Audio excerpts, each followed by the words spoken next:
I think let's just quickly see. Look through. Mr. Kutsia, is there anybody who you are aware of that needs to be present that isn't here at the moment? I'm just looking through quickly. And we've got the minister present, we've got the HOD, we've got the members, we are core 8. Looks like we have most of the officials. Member Murray. It's just joined. Basia. Chairperson, no, I think we are good to go. I think we've got everybody there. As long as we've got the minister and the HOD and the CFO there, the finance people, we're good. The most important people. People, yeah. All right. Okay, well, good morning, everybody, and welcome to what I think is the first vote. If we get ahead of the Premier Constitutional Amendment, we are the first vote on appropriations. And just want to welcome everybody present today. I think before we start, taking into consideration the importance of the work we do, if we could just take a brief moment silence.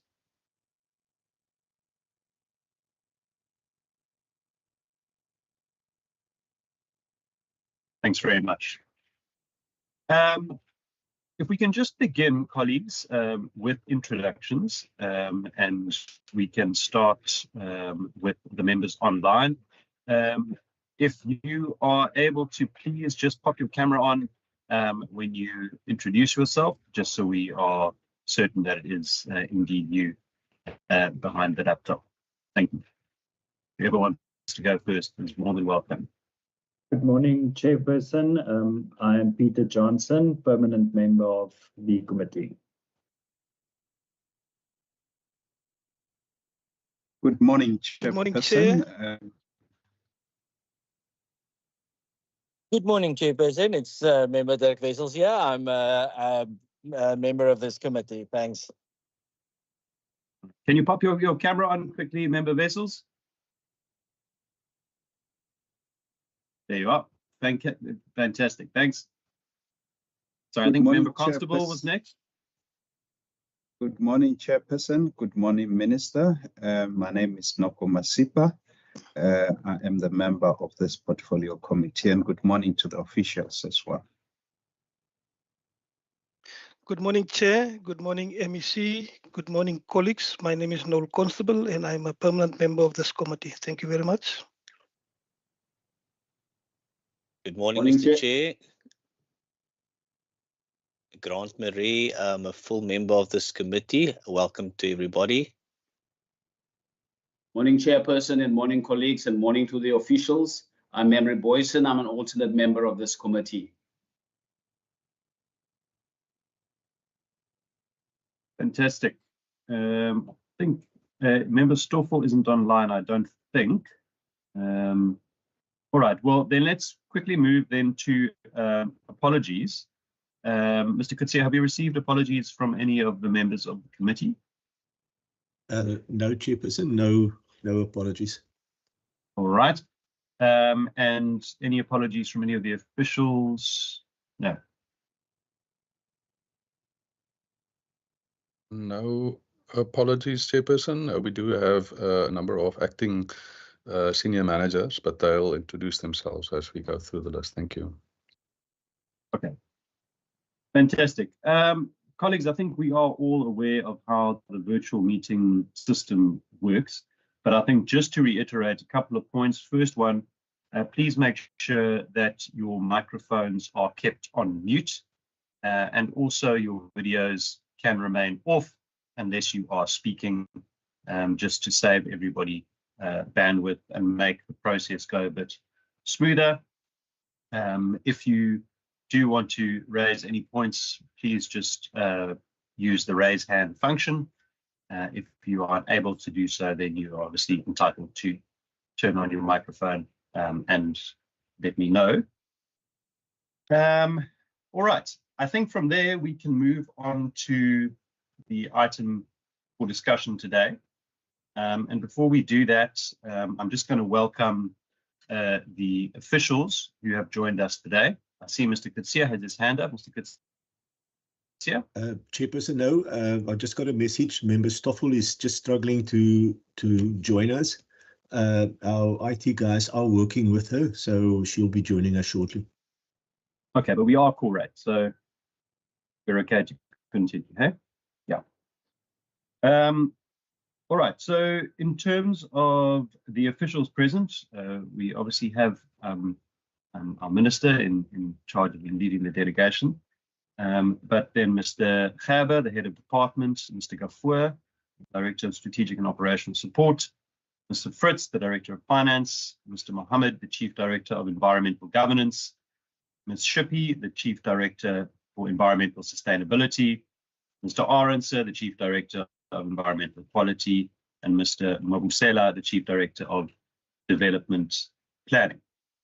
There are other officials present as well, but they will introduce themselves at a later stage if they are required to respond to questions. And then from Cape Nature, we have Ms. Lobsha, the board chair, Dr. Ashley Naidu, the Chief Executive Officer, and R. Naidu on behalf of Mr. M. Bayat, who is the CFO. So colleagues, if we can then move to the deliberation on vote 9, which is Environmental Affairs Development Planning. And it is in the Blue Book, pages 385 to 441.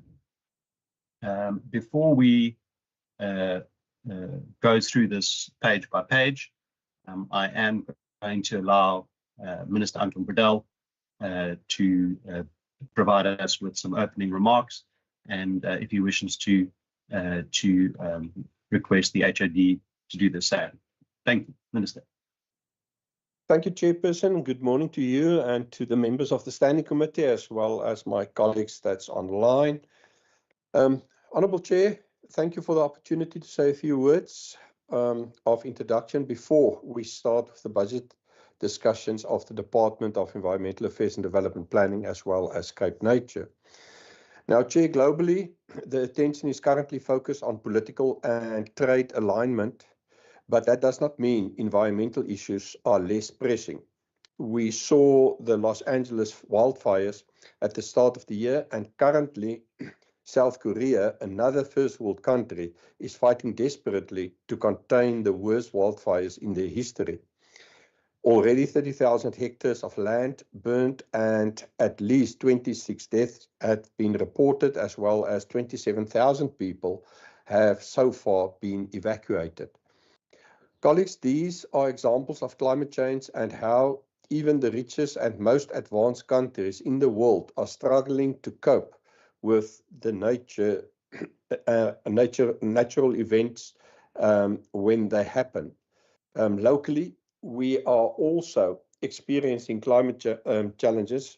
Winter storms have destroyed infrastructure in recent years, and we are challenged by wildfires, and the next drought is only one dry winter away. Now, we also know that our best strategy to prevent and to minimize the impact of climate-related events is by maintaining the health of our natural ecosystems as best we can. Healthy fynbos in the wilderness area reduce the intensity of wildfires. Healthy natural vegetation in our rainfall catchment directly improves our winter security. Healthy and clean river system or river courses reduce flooding and infrastructure damage during the winter storms. Colleagues, also we are a province with a growing population, and more people means more pressure on our environment, as well as basic services. Planning and regulating human activities with the natural environment front of mind is more important than ever before. Providing water security and water quality will be a major challenge as we move into the future. Biodiversity is being threatened on a global scale, and in the Western Cape, we must also confront this reality. As a province, we are blessed with more than 10,000 plant species, of which 68% is endemic. Unfortunately, many of these are threatened, with 334 species categorized as critically endangered. Looking at our animal kingdom, 47 species are recognized as being critically endangered. To address and to fund these challenges, it is crucial that we grow our economy in a manner that is in balance with the protection of our biodiversity and ecological systems. Our challenge is to mainstream the philosophy of all departments. If we get the balance right, we will not only support sustainable economic growth, but we will also be future-proofing our province through improved disaster and climate change resilience. I want to take this opportunity to thank HOD Gerber and CEO Dr. Ashley Naidu and their respective senior management teams, who together with all dedicated officials have gone to great lengths to find ways to support the overreaching provincial strategy within the limits of the budget we will now discuss. And with that, I hand over to my HOD Gerber. Thank you, Chair. Thank you, Minister.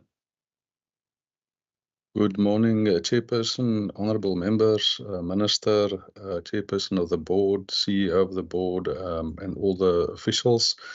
I want to start by firstly thanking a Minister for Minister's leadership in terms of getting us to this point where we have finalised our 5-year strategic plan, our new annual performance plan, and the budgets are being tabled. And also all the teams. It's been a particularly challenging period in terms of the budgeting first because of the delay in terms of the budgeting process in the country, and then also still the budget constraints, which makes things very difficult. To immediately also acknowledge the efforts by Provincial Treasury, working with all the departments to really make sure that we're being responsible in terms of the prioritization, the budget choices, responsive to the needs of the residents of the Western Cape. As highlighted in the budget documentation, there are particular needs that and priorities that we're responding to. There's particular risks that we're managing. And yes, in terms of we're at the start of a new 5-year term. It is an important a new 5 years. We have a new provincial strategic plan. We, from our situational analysis, reflecting on the previous term, reflecting on our performance, but also reflecting on the changing circumstances to make sure that we remain responsive to the needs of the residents of the Western Cape. Those processes absolutely critical in terms of the prioritization, in terms of the limited resources, those choices, the strategies that we're putting forward. And yes, at the start of the new 5 years, we're entering the first year of delivery. We play a key role in terms of, firstly, in terms of having shaped the provincial strategic plan, in terms of the analysis, the intelligence, the future thinking, the citizen centricity that informs the 5-year strategy, both for the province and then for our department. We specifically responsive and being guided by the strategic priorities at the United Nations Sustainable Development Goals, the National Development Plan, the Medium-Term Development Plan, and then in terms of the province, the Provincial Strategic Plan, and also Minister Bradel's 3 ministerial priorities: growing our economy through spatial transformation and development facilitation. Also critical, the enabling, ensuring that there's accountable local government and the basic service delivery are happening to the residents. And then in terms of our portfolio, the future-proofing of our province through the disaster management, the climate change resilience work, water work, also linking to that. In terms of our department and the responsiveness to these priorities, the priorities over the 5 years, spatial transformation being absolutely key in terms of enabling also the apex priority for province in terms of growing our economy, to create the jobs, to increase the well-being of the residents of the Western Cape. Climate change resilience, as Minister also touched on, risk and vulnerability in the province. There's also opportunity in terms of the strategies that we're implementing and the changing environment, also the global situation, but the opportunities that present. Environmental quality, this is about looking after the health of our residents, the health of our economy, and therefore the environmental quality of the department and the related work by Cape Nature in terms of ecological infrastructure, vitally important.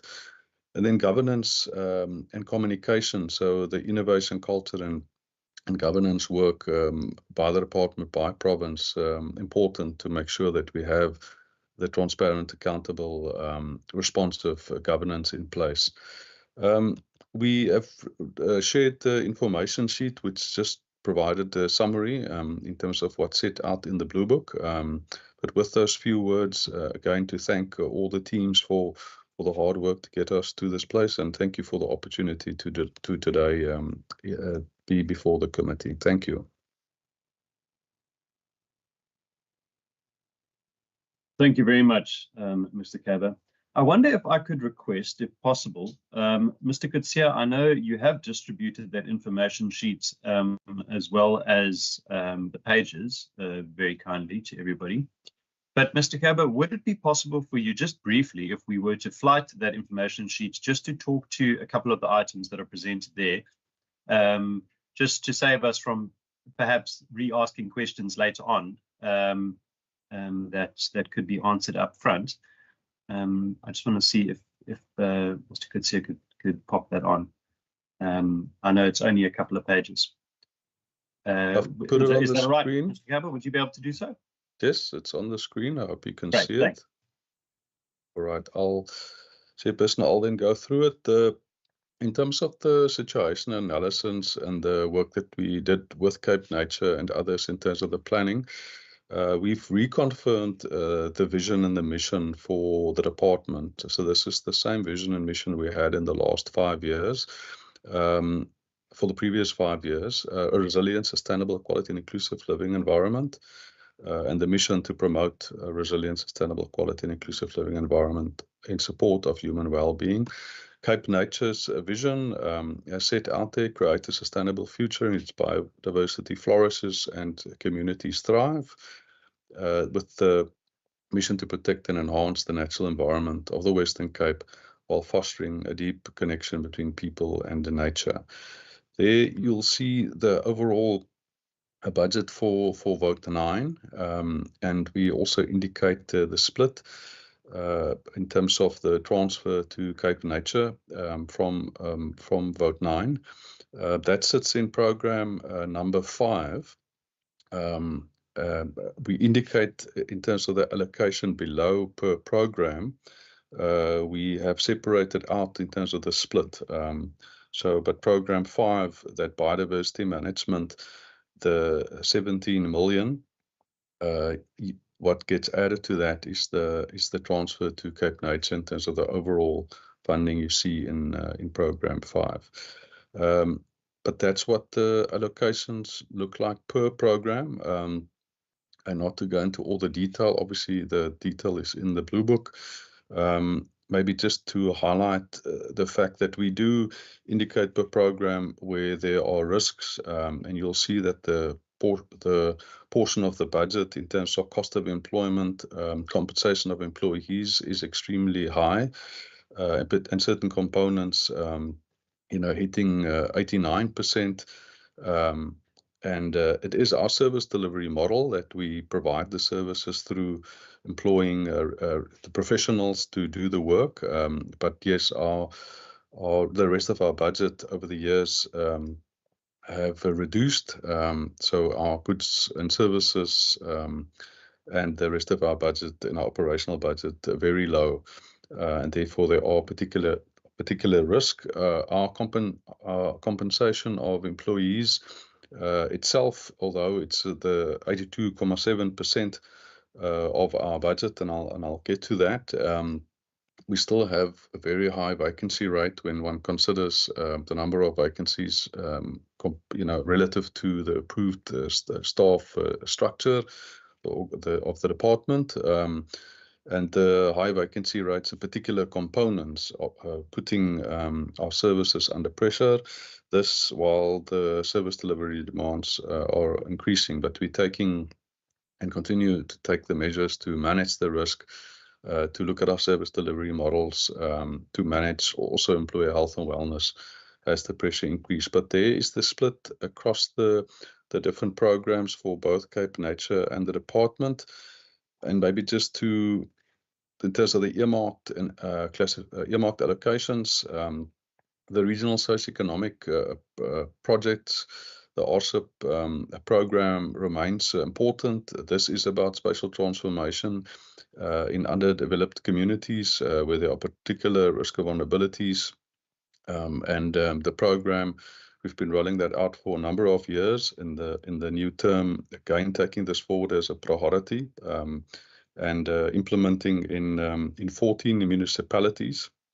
In terms of the cumulative footprint over that we will reach, very specific projects as set out in the Blue Book being undertaken in municipalities.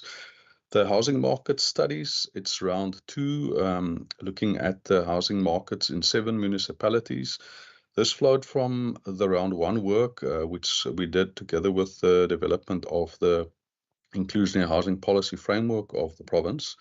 The housing market studies was a key informant to that policy development, the engagement with all the stakeholders, with the municipalities, and a very positive response from the round 1, and then the plea, the urge from the sector, from the municipalities for us to do further round in terms of this vital set of information to inform everybody's collective response. So the housing market studies, continuing that in the new year. The green economy ecosystem support, absolutely critical work in terms of the focus on energy resilience and water resilience, and specific support, advice, guidance, sector publications in that space, in terms of that help desk advisory services being provided.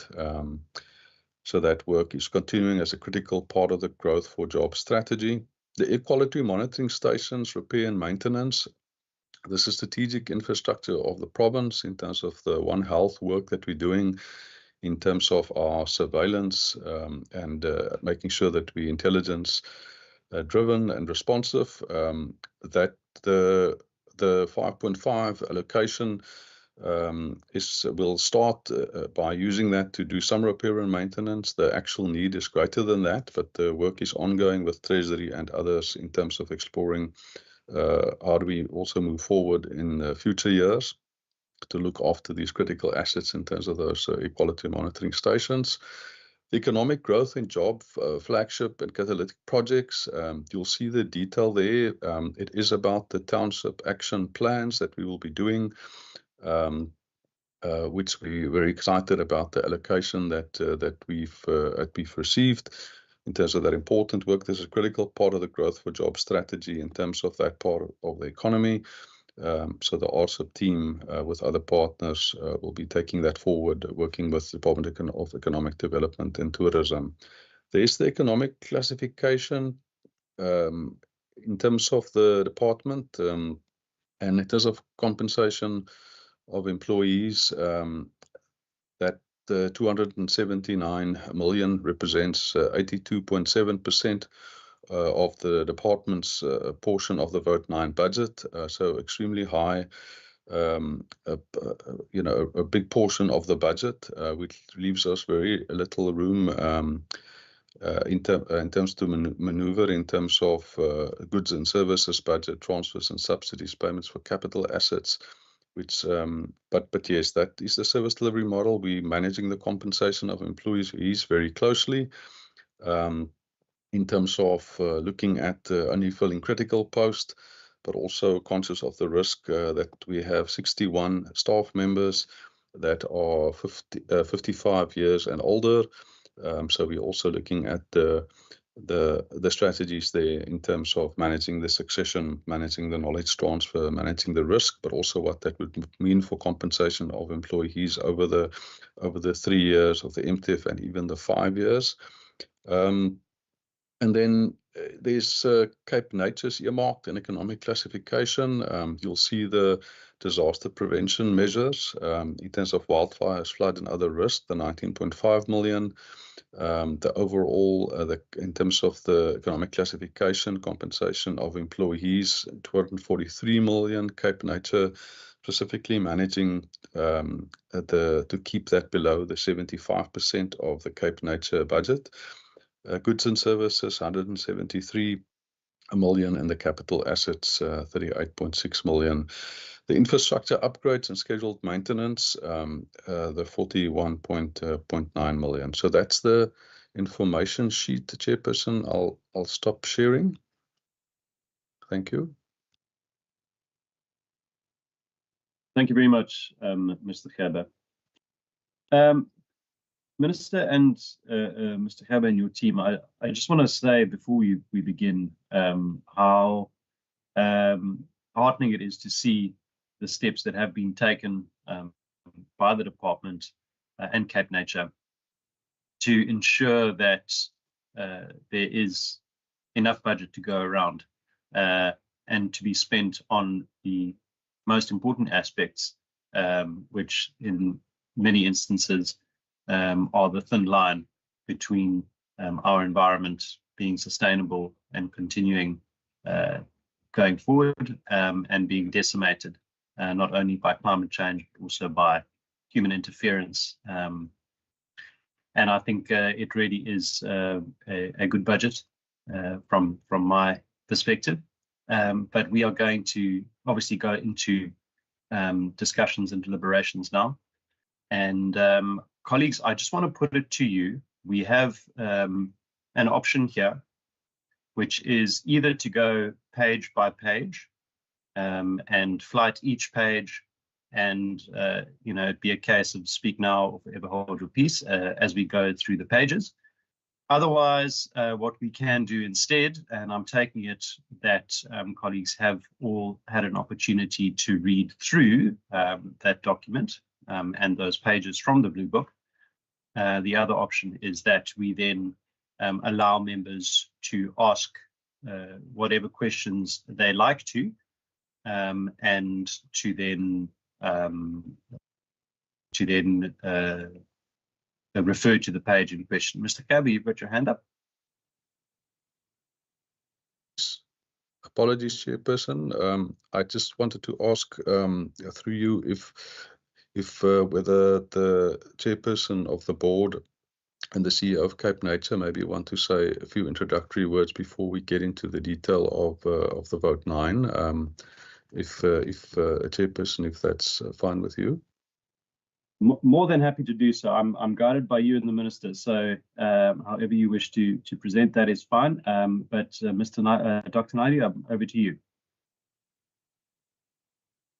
Good morning, and thank you, Chair and members and Minister and colleagues. I think I'll start by first asking the Chair of our board, Ms. Loubser, to give her introductory remarks, and then I can add something after that. Thank you, Chair. I to reiterate the importance of IWD and the role that they play. Sorry, apologies, ma'am. Your microphone is very scratchy. Your signal is quite scratchy. Would you be able to just give that another go and see if it's a bit better? Yes, let me try. Is that better? I do have a lot of background noise here. There we go. That's perfect. Perfect. Continue. Great. Okay.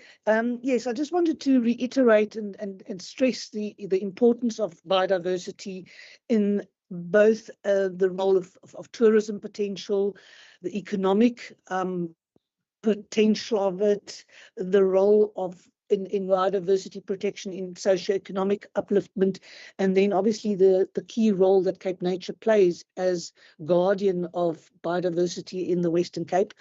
And then I think I just want to again stress the encouragement that I get from when I interact with the Cape Nature personnel in terms of their dedication, commitment.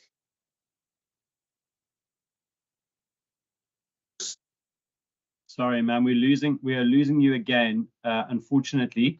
So I think let's maybe, just try one more time. We just cut off towards the end there. Okay, no, I was just saying in terms of the compliment I want to pay to the Cape Nature staff for their commitment, enthusiasm, resilience, and then also to thank the head of department and the minister for their unwavering support. And that's all from my side. And apologies for the poor sound quality. No problem. We've all been there. No problem at all. Dr. Naidu? Yes, thank you to the chair and to the board and to you, chair of the meeting. So just to add, to say that our work is really set out in our strategy map. It's neatly summarized, I think, in page 24 and 22 of the strategy plan and the APP. We've tried to neatly set out our objectives and our major work areas. But our work is centered around conserving the Western Cape biodiversity. We do have targets every year to expand that and to improve our management of that. And then we do have to deal with the floods and the fires, as Minister and Head of Department and the Chair mentioned. It's ever increasing the budgets we spend on immediately after the floods to get access, because we need access not only for visitors, but we need access to the reserves to maintain the fire breaks and to clear the alien plants which contribute to the fires at the end of the year. So we do need those roads, and we are working on that with a special grant at the moment with the Department of Infrastructure, and we're very grateful for that additional allocation. So just as for an instance, we're almost at the 100 fire mark for this financial year, 100 fire incidences. And we're close to the 20 million mark in terms of fire preparation and fire suppression. And that's as much as it has been over the last 5 years. I think that we may surpass our spending over the last 5 years. But this is the new reality, and we continue to prepare throughout the year for the fire season. And if you haven't seen as much fires on TV as you've seen from South Korea or North America, I think that's testament to all of the municipalities, including the city, Cape Nature, and the disaster operations in the city to keep those fires so that they're not newsworthy. So we work hard on that. Thank you, Chair.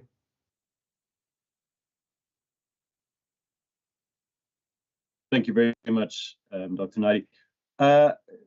Mr. Khabe, is there anything else from your side, or perhaps Minister from your side, that you would like to add before we move into the deliberations?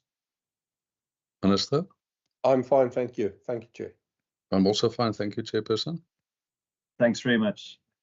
All right, so colleagues, as I was saying beforehand, we have an option: either go page by page, or we take general questions with reference to the pages, and either, whether it's the department, whether it is Cape Nature responsible. Can I get some feedback as to what members would prefer as to the way forward? Member Masipa? Thank you, Chair. Chair, I think my preference is the latter in terms of how we're going to really be conducting this question and answer, and maybe just consider, members, asking the questions, but reference to the page in the blue book. I think that will make it easier for Minister and his department in terms of replying. Thanks. Excellent. I see Member Stoffel. Good morning, Chairperson. Am I audible, Chair? You are audible. Allow me to greet everyone. Special greetings to the MEC and his team. Chair, I want to support Member Masipa in terms of the approach. Thank you, Chair. Member Constable.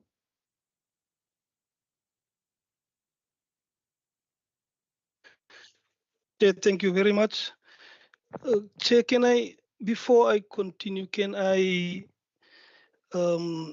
just give my disregard and disappointment to what is happening here? You said that all of us received the information. The question is, when did we receive the information? What was the time of us receiving the information? You want us to have been prepared for this meeting. Yes, we try to prepare for the best, but it is unfortunate that all the time that's happening. We're getting information late, and then we still have to prepare for more than 2 standing committee meetings. This is unacceptable. The approach that I really want is to go page by page so that we understand, all of us understand how this department get to the information and to the budget so that we can unpack and see if there was really an intent to serve or service the whole of this Western Cape province and not only certain areas in the province. Because if I just look at it, I can see that there's only certain groupings that will benefit from the specific budget. I might be wrong, and that's why I request that we rather go page by page so that Mr. Gerber and his team can unpack in detail where municipalities and how much municipalities and where other municipalities will fit into the specific budget. Thank you, Chairperson. Thanks, Member Constable. Thank you for those inputs. Look, I mean, I think the challenge, obviously, with distributing all of this information far in advance is that it was only presented yesterday by the Minister of Finance officially. So we have quite a short turnaround time, considering that our meeting is today. I think, you know, the Department of Agriculture will have the same challenge later today. But your point is noted. Unfortunately, I do think that our officials did their best to get it out as quickly as possible. Our only alternative would have been to have delayed the meeting. But in terms of timeframes and the challenges that I think we're all facing in terms of the delayed budget, it is a slightly unique situation. And all of that information was obviously distributed as well straight after the council meeting in the form of those books. And I hope that you received yours as well. So Member Constable has an alternate view. Is there anybody who agrees with Member Constable that we should go page by page? I just want to sound that out. Raise your hand. Member Masipa? Honourable Chair, I do understand where Honourable Constable is coming from. But I'm just worried that, you know, we don't have the whole day to go page by page. I think really the advice from where I sit is that you've got obviously the very important Western Cape Appropriation Bill, which really provides the breakdown of details of where money is going to be spent. And maybe if the Blue Book is a bit of a challenge, maybe members can also use the Western Cape Appropriation Bill, because it kind of gives a complete overview of each and every line item of each and every cent that is going to be spent by Minister and his department. And maybe, you know, using that in collaboration with the Blue Book will maybe assist Honourable Chair if I may make that recommendation. But I do understand, you know, with the issue of time being short in terms of going through all this work. Thanks, Chair. That's really my input. Thanks, Member Masipa. I think it's a valuable input, and you know, also one of the reasons that I asked for Mr. Gerber to go through the go through that presentation that had been circulated, just to ensure that that members had an idea of what was taking place from an appropriation perspective for our committee. I know I myself was up late last night going through all of the information and making notes and going through our own internal briefing documents and those things. So yes, sorry, Member Constable, do you have a response there? Chair, yes, thank you for allowing me to respond. Look, Chair, I don't have a problem reading information. This is not, I'm no, yeah, let me just leave it there. I don't have a problem reading information. What I'm having is a problem discussing the information even in our political parties. Some of you have the benefit of having lots of researchers and people available to assist you in unpacking documentation. And again, that is not your problem. My problem with the process, because this is a process problem. This is a problem with the process of giving information and not even allowing us enough time. Why not having this meeting then next week? There's 2 different dates available for us to have these meetings. But not to dwell on the point, continue with the meeting.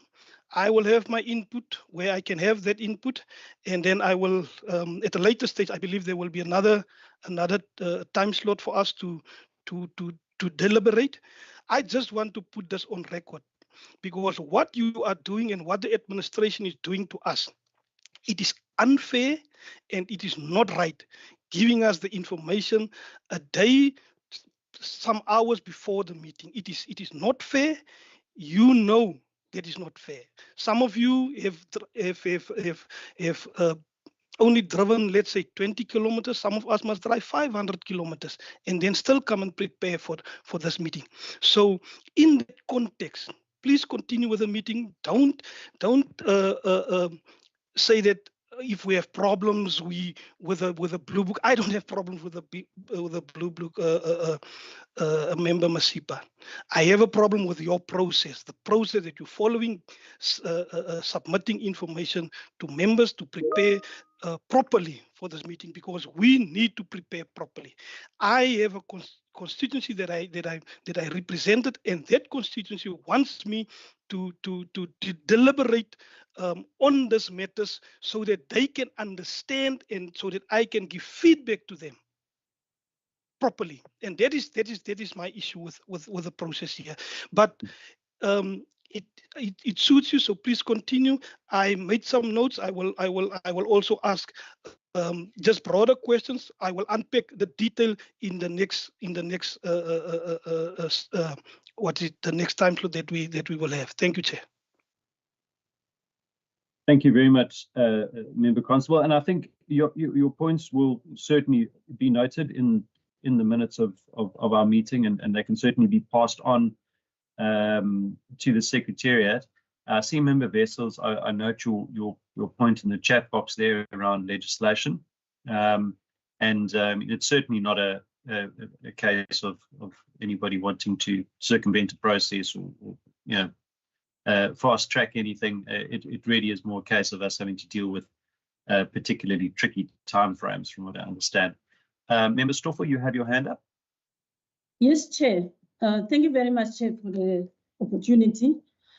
Chair, in terms of the late submission of the presentations and the books, I want to concur with Member Constable. We have registered this concern even in the last meeting that we have about the late submission of these presentations and the documentation. So I want the committee, through you, Chairperson, not to be defensive around a critical issue. Let's accept and let's correct.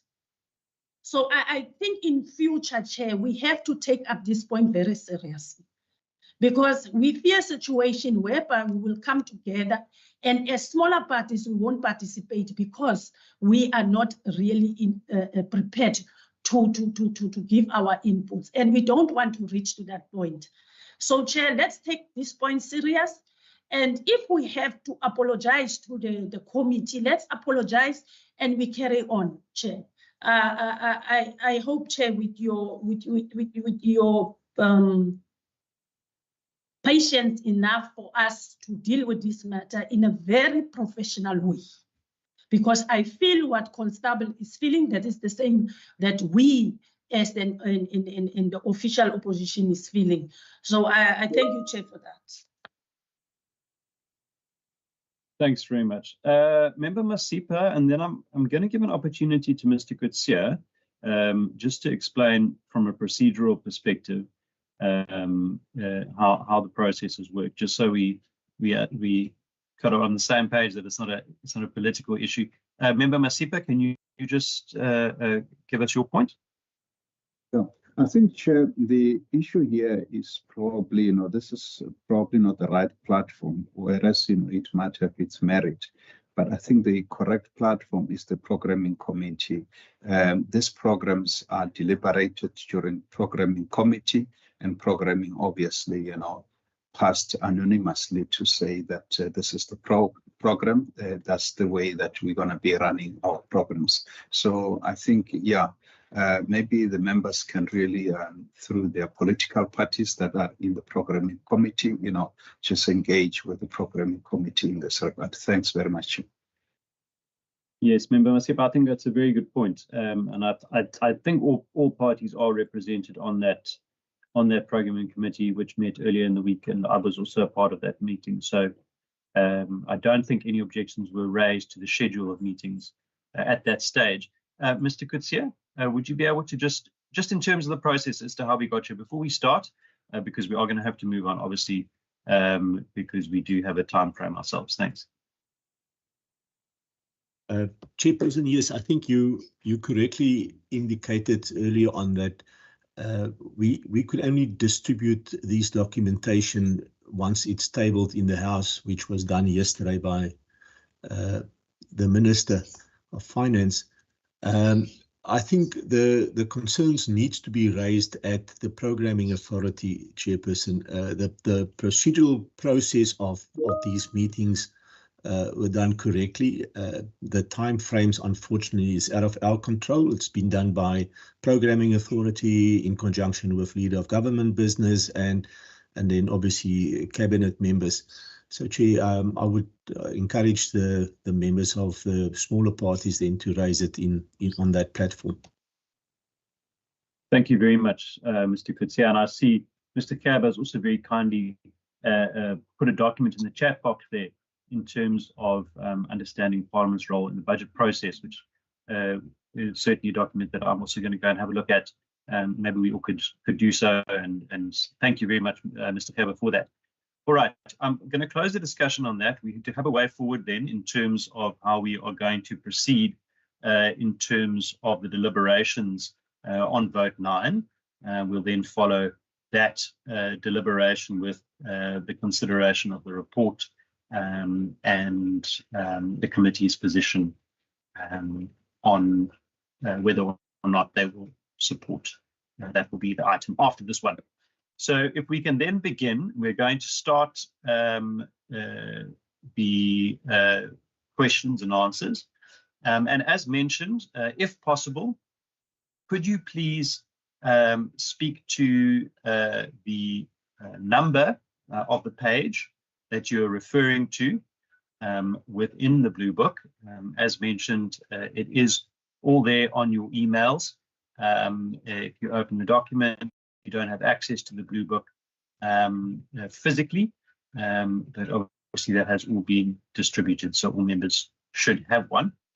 So I'm going to start off with the first round of questions, if members can please raise their hands.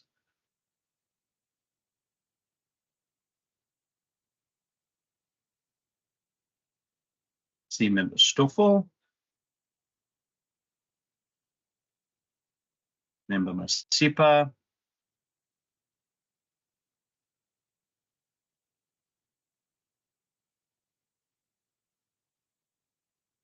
All right, we'll start with Member Stoffel and then Member Masipa and then Member Murray. Those will be the first 3 questions. If possible as well, could you also just refer to whether it's a Cape Nature question or a departmental question?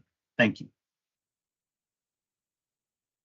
Chair, I just want to check with you. Oh, hang on. Sorry, Member Stoffel. Sorry, I don't want to be overly procedural. Just if you can just allow me to just take 1 sec here. Okay, sorry. Carry on, Member Stoffel. I recognize you. Chair, I just want to check with you because I have some couple of questions. Will it be proper if I can maybe ask 3 questions now and then again another round, maybe 3 or so forth, instead of asking all the questions on this? Yeah. Of course, Member Stoffel, that's what this is for. This is an opportunity to ask all the questions you need to ask. So please go ahead. All right. Thanks, Chair. Chair, my first question is on page 85, 385. The heading is our purpose, and then the point of reference is the service rendered by the departments aim to promote sustainable economy, development and social equity by upholding the environment and integrity of Western Cape for the benefit of the current and future generation.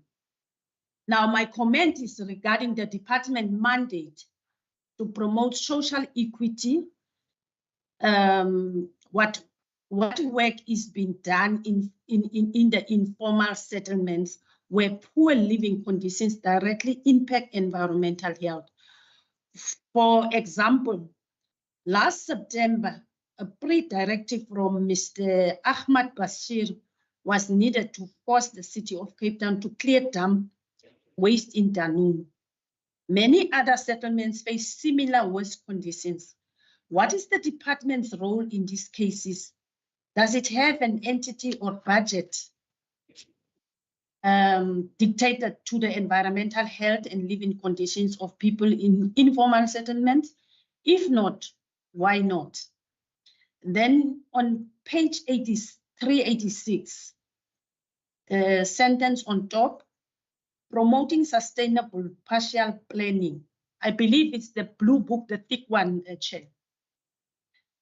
Having looked at the department's main service as outlined in the page, including sustainable partial planning, pollution management, safe chemical handling, my question is, or my clarity-seeking question on the department's role in preparing the State of Environment Outlook report. Section 4 of the report highlights severe environmental challenges. For instance, the report states that importantly managed waste has significant repercussions on the environment in resulting contamination and degradation that adversely impact health, well-being, and productivity.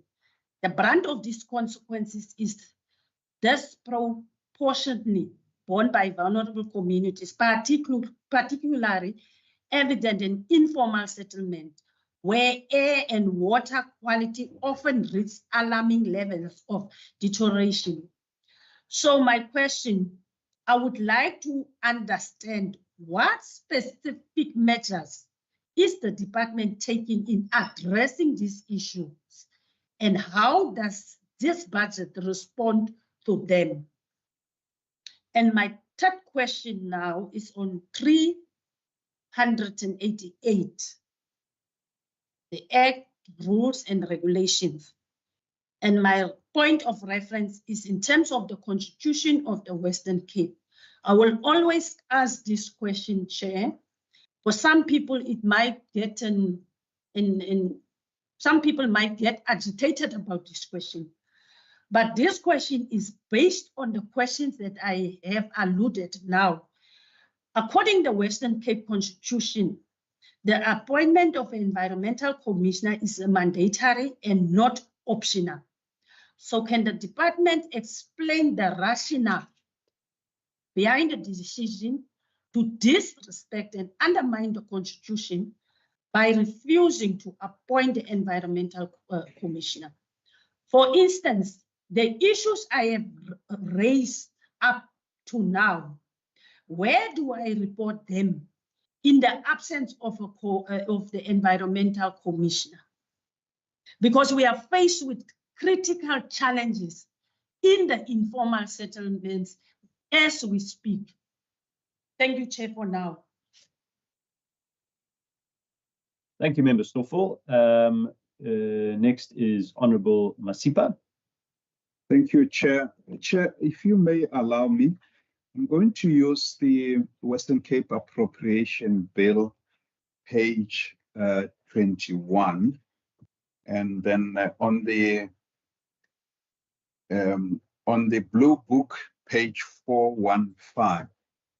The first question is relating to Cape Nature specifically, is that in the appropriation bill, there's no allocation of cost of compensation, whereas the rest of the programs have been, they have highlighted, the cost of compensation. If the Cape Nature can really help us there in terms of their cost of compensation. And then obviously what I'm trying to do also is to reconcile the number that we have got here on the appropriation bill on page 21 and the amount of allocation on page 415 of the Blue Book. In terms of the Cape Nature, the transfers and subsidy, in terms of the Western Cape Appropriation Bill, the amount is 331,562. But then when we come to the Blue Book, is 348,781. So I just want to maybe get clarity in terms of the numbers. Why are they off from sorry, my apologies. Okay, I do find the numbers, so the numbers do reconcile. No, that's fine. Chair, the number does connect. The Cape Nature is number 2 is 331,562, and as shown, members have certainly prepared well. So thank you very much so far. Member Marais. Thank you, Mr. Chair.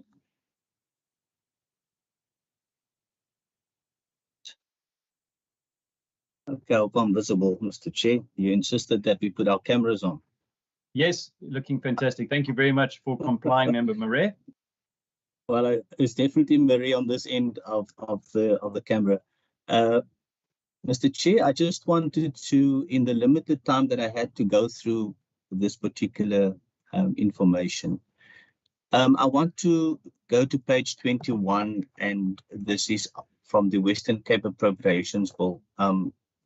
In terms of the compliance and enforcement program, in which there are 32 million set aside for compensation of employees, of the total 36 million for that particular program, referring to the compliance and enforcement. I wanted to know from the department whether the enforcement mechanism of the 32 million is justified. In other words, what I'm asking is that the national department has what we call green scorpions, which is actively trying to protect the environment. What has the Western Cape got in terms of protecting the environment? And does the 32 million speak to the enforcement agency, or is it just people sitting in offices enforcing or ensuring compliance? I just want to understand the 32 million in terms of our return on investment, because that will speak to return of investment, whether our environment is being protected and whether enforcement is actually an active mechanism or is it just on paper? Thank you. Thank you very much, Member Marais. Some very good questions from all three members there. Minister, I'll hand over to you, and you can then take it from there in terms of delegating questions further if need be.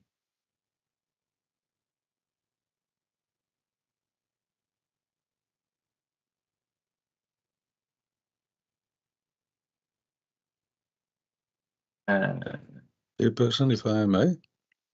All right. Is the minister still on the meeting? Check.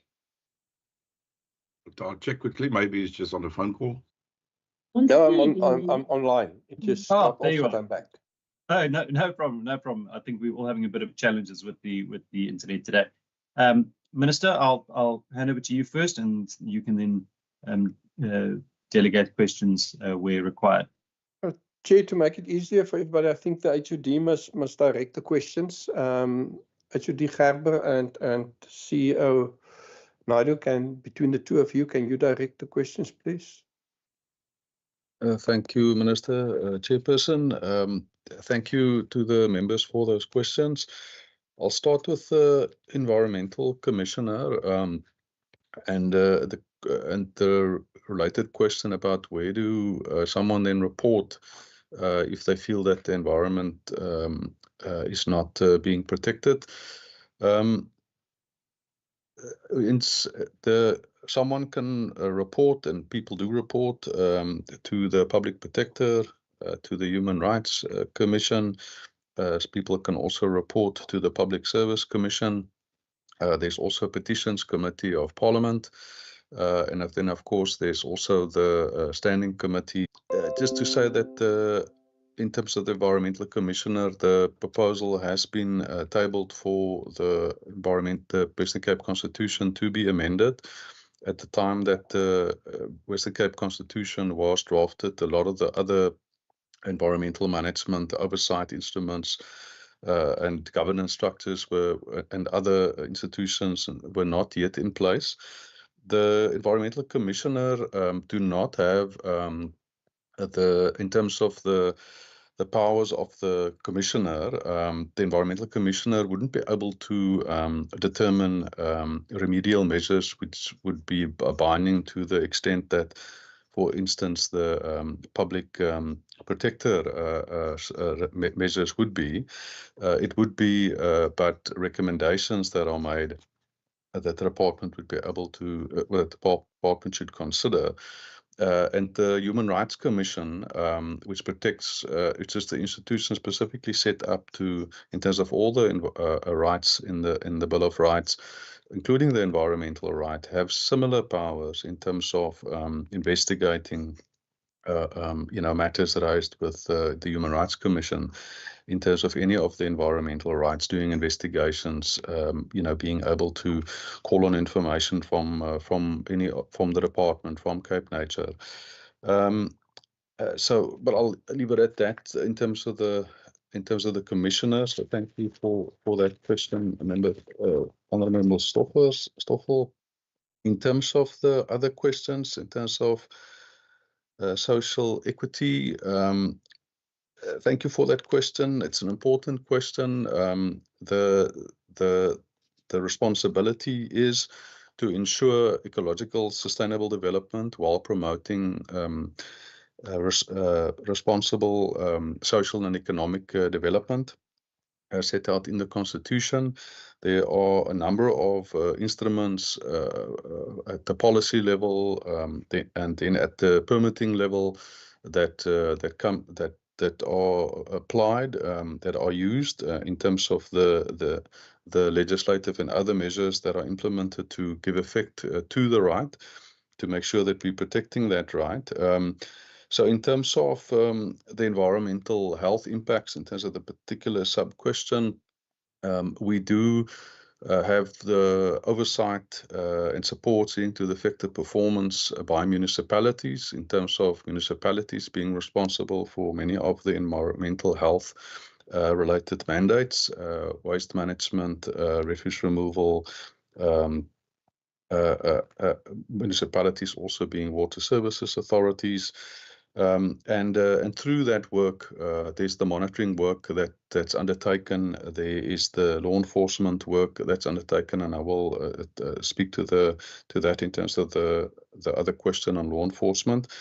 And then through that work, providing support to the municipalities in terms of and if I use waste as an example, the municipalities' own integrated waste management plans.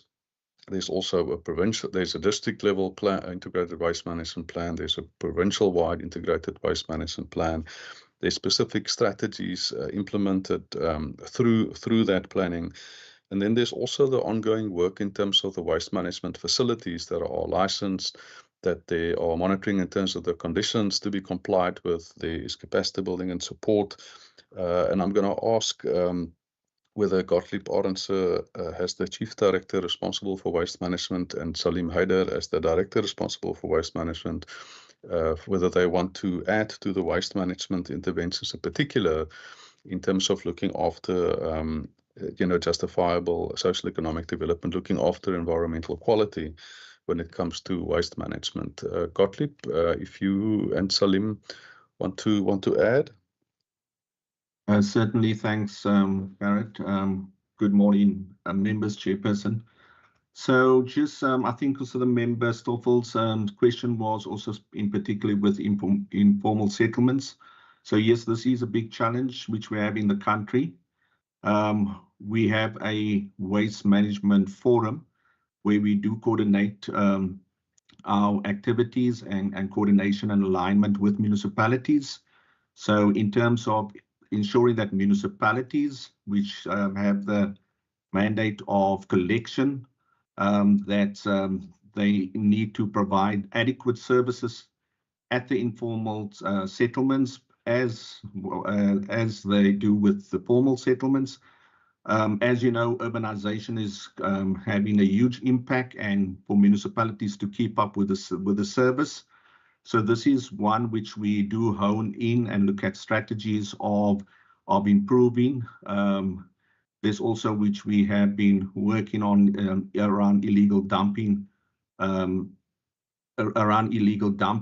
also we will then bring in our enforcement colleagues where this action needs to take place. But it is about improving the waste management services and keeping up with the pace in terms of rolling out that services and ensuring adequate services according to the national standards around waste collection. But there's other interventions which we also looking at. How do we improve the whole recovery of waste resources? And here we have also in terms of the very important work which waste pickers have in our community, and working with our extended producer responsibility PROs to work with municipalities to ensure that at least the recyclables and organic waste are taken out. So it's a multiple strategy, multiple interventions, as HOD has mentioned, which is then covered also in terms of the integrated waste plans to ensure that there's a continuous rollout and dealing with dumping and pollution in our environment. Salim, I'm not sure if you want to add. Thank you. Good morning, Chair, honourable members, Minister and colleagues. Yes, thank you, Gottlieb. I think you covered most of what is there. I think what I could maybe just add on is that from the department side, we are also, we're just sort of finalising the document now to actually look at what the collection services are in the Western Cape, obviously taking a keen focus in on informal settlements as well, so that can be reported to municipalities too. So that is the status quo report. And then, of course, the illegal dumping has become a national issue, and municipalities are required to actually weekly report in on cleanups that they are conducting. This is in response particularly to the issue of the Spaza shop incident where the unfortunate issue of kids dying. And that is also coming through, and we are putting quite a bit of pressure on the municipalities as well to attend to these matters. We know that the servicing is rather challenging, particularly if it's not planned appropriately. But yeah, from our side, we are sort of keeping a good eye on it. And where we feel that there hasn't been significant improvements or the requests have been ignored, then we do pass that on to our environmental law enforcement unit. And this is actually how the sort of compliance notices and directives were issued to the city in Cape Town in particular, as was referred to earlier on as well. But yeah, this is ongoing work, and we are keeping a keen focus in on that as well. Also, just to indicate that we are looking at infrastructure needs requirements that also need to be brought in, so that we can ensure that municipalities are aware of what these requirements are, and if we can access funding to assist them to achieve better outcomes, then we will be doing that hopefully in the next 2 years as well. Thank you. Thank you, Gottlieb Salim, Chairperson. I'll continue with a response to the question by Member Maree. In terms of enforcement and the green scorpions, the return on investment, I'm going to ask the Chief Director, Ayub Mohammed, and the Director, Ahmad Basir, to please come in terms of a response to that question. Thank you.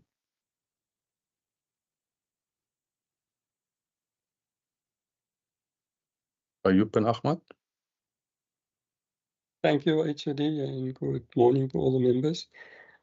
Firstly, we issue pre-directives to municipalities, like the member mentioned, to the City of Cape Town. That is a practice that we do to ensure that in terms of the duty of care, so there are these notices are issued to municipalities where there's non-compliance with environmental legislation, and we have and we've got numerous notices issued not only to the city but to other municipalities across the Western Cape as well. Where municipalities do not act on those notices, we are able to criminally prosecute them. So we do have some criminal prosecutions that are sitting with the NPA, and we are waiting for them to prosecute, because we are not the prosecuting authority. We just provide them with the docket and they take it further. So it is a practice, both if there's an authorization or decision that issued, a compliance notice gets issued. If it's the general duty of care in terms of the National Environmental Management Act, then we will issue them with a pre-directive, and if that's not followed up, we'll then issue them with a directive. And non-compliance with the directive or the compliance notice is a criminal offence, so we act accordingly in terms of that. In terms of the question about the green scorpions, yes, member, we have green scorpions, same like the National Department. We are one of the institutions in the country. There's 19 EMI institutions in the country, and we are one of them. As the Western Cape Government, Cape Nature is also one of those institutions, so they are also able to issue notices in terms of more the conservation legislation and the legislation they administer. So we do our offices. We've got 16 offices dealing with green EMIs, as we call them, green scorpions, as we call them.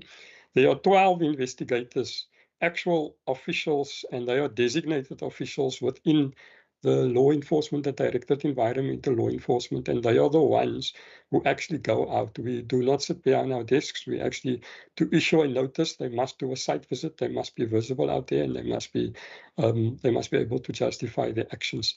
Unfortunately, due to financial pressures and time pressures and the few staff that we have, so the Western Cape is divided up into 3 regions, and we've only got 4 environmental management inspectors per regions, and then there's 4 managers as well, the 4th one being the 3 regions, and then the 4th component that we have is the Sub-Directorate Criminal Investigations, because, as I said earlier, we do the investigations. So of that 36 million that you spoke about, if I look at the figures, 18 million is for in that program. Of the 36 million in the program, 18 million is assigned to the Directorate Environmental Law Enforcement, and it's with that money that we are able to act against environmental transgressions.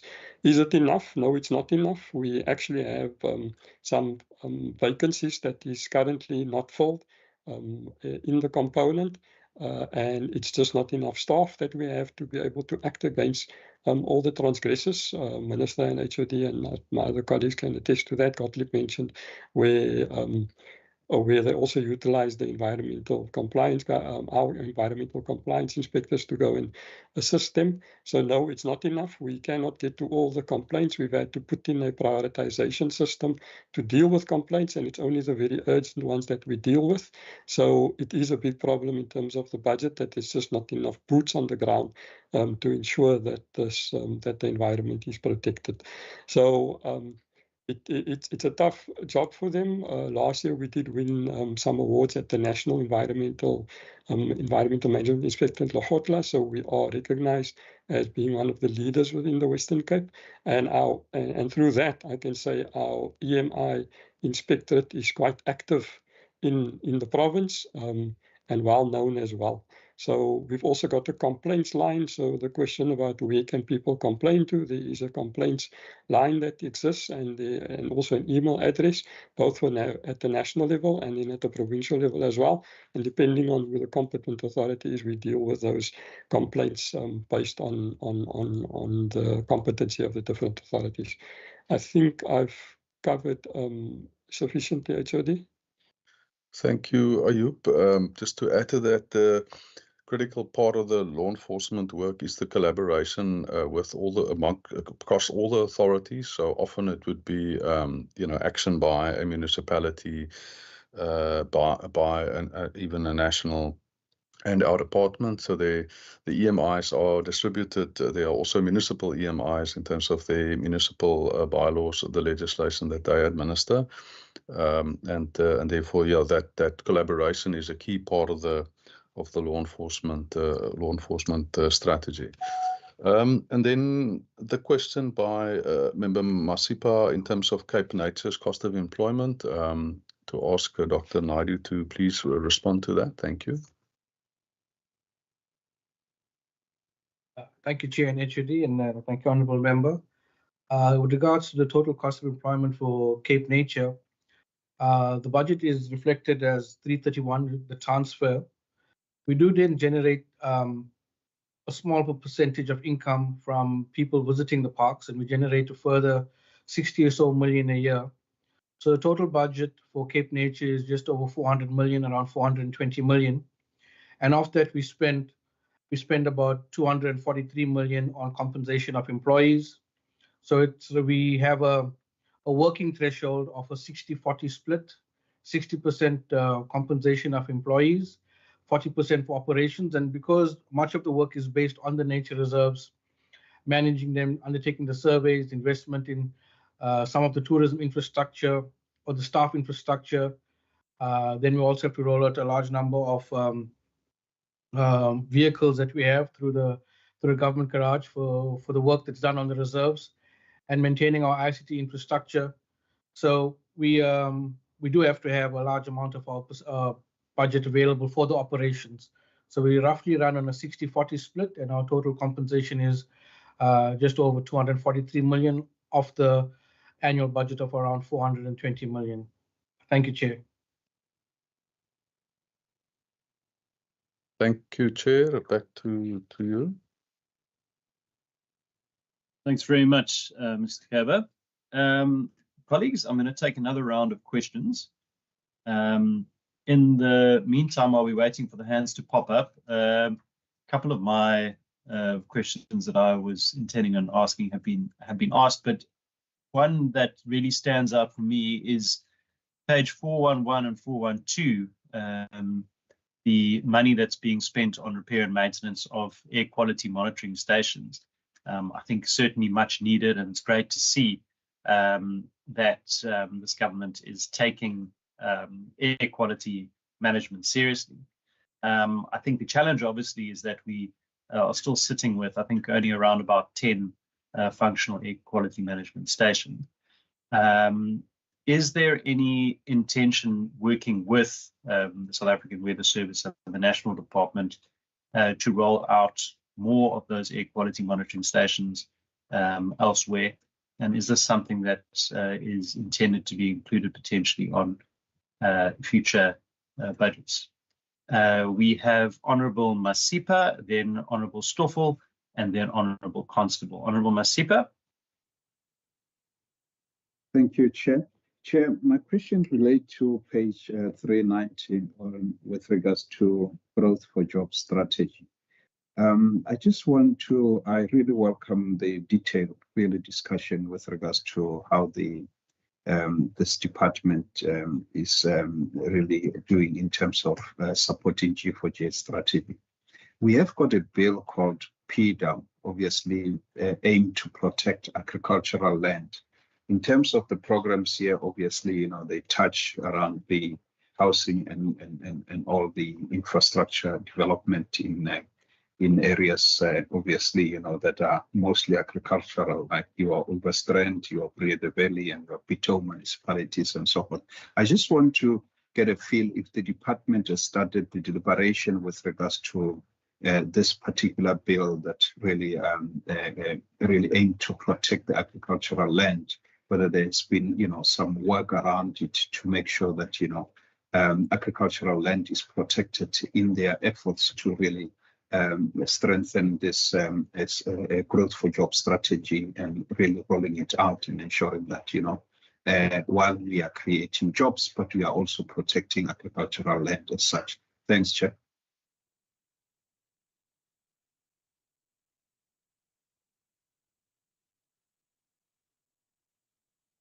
Sorry, yeah, Member Constable.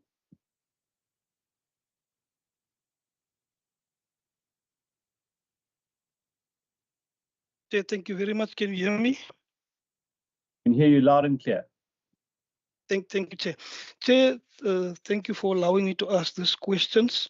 Only two questions. One, with regards to the RCEP program. You mentioned in the document 14 municipalities. Is there plans to roll out to other municipalities? And HOD, what is your time frame with regards to that? Secondly, MEC, in your input introduction, you mentioned water security. I think the question from my side again is the conversation with the National Minister with regards to the Karoo National Park and the water or the bowl that we can get for Beaufort West from that side. How far is that process, and are we still on par with that to make sure that we get water for the people of Beaufort West from that side? I wanted to ask also, Chair, with regards to waste facilities and the unlicensed waste facilities within the Western Cape. Mr. Gerber, how many unlicensed waste facilities are there, and the funding you avail with regards to compliance in your budget, is there enough? And what is the assistance that we from a provincial perspective are giving to municipalities that still utilize unlicensed waste facilities, as well as municipalities that don't have the capacity within their range to manage those facilities? Thank you, Chair.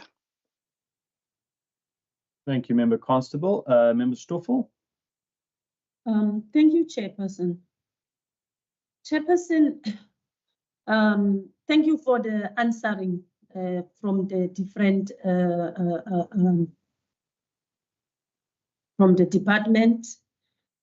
Chair, I picked up that when it comes to environmental affairs, it's been treated as a stepchild in the province. I don't think the department is serious with this environmental affairs within the various municipalities in the Western Cape. I can make a typical example. the management of the landfill sites. Most of the municipalities are not on par in terms of how to deal with that situation. How much more with the environmental problem within the communities itself. I think the department should put more emphasis in terms of bringing measures how to deal with this situation. It's very easy for us to say we can report to the Human Rights Commission to this. But here you talk about 70-year-old woman staying in an informal settlement. She don't have a phone, she don't have we must be really practical when we deal with issues. And my point is, Chair, I really appreciate the work done so far from the department, but I think there is a room for improvement in dealing. Office, Mr. Salim have assisted me slightly to say they will pressure on municipalities in terms of dealing with the situation. And then also, Chair, I hear what Mr. Gerber is saying, the HOD is saying in terms of the environmental commissioner. But here we are dealing with critical issues that affect the livelihood of people. And Office Cape Nature currently, for me, it's my observation, is acting as this as an environmental commissioner because it's trying to address the issues that is being faced by communities. If you go to the Blue Book on page 386, you will see what is the functions there of this environmental commissioner. And currently it's been done by Cape Nature. And Office, when you go to the Cape Nature itself as a department, they are doing very great. But in order for them to do their work 100% or at least 90%, they have to deal also with these environmental issues that is hammering in our communities.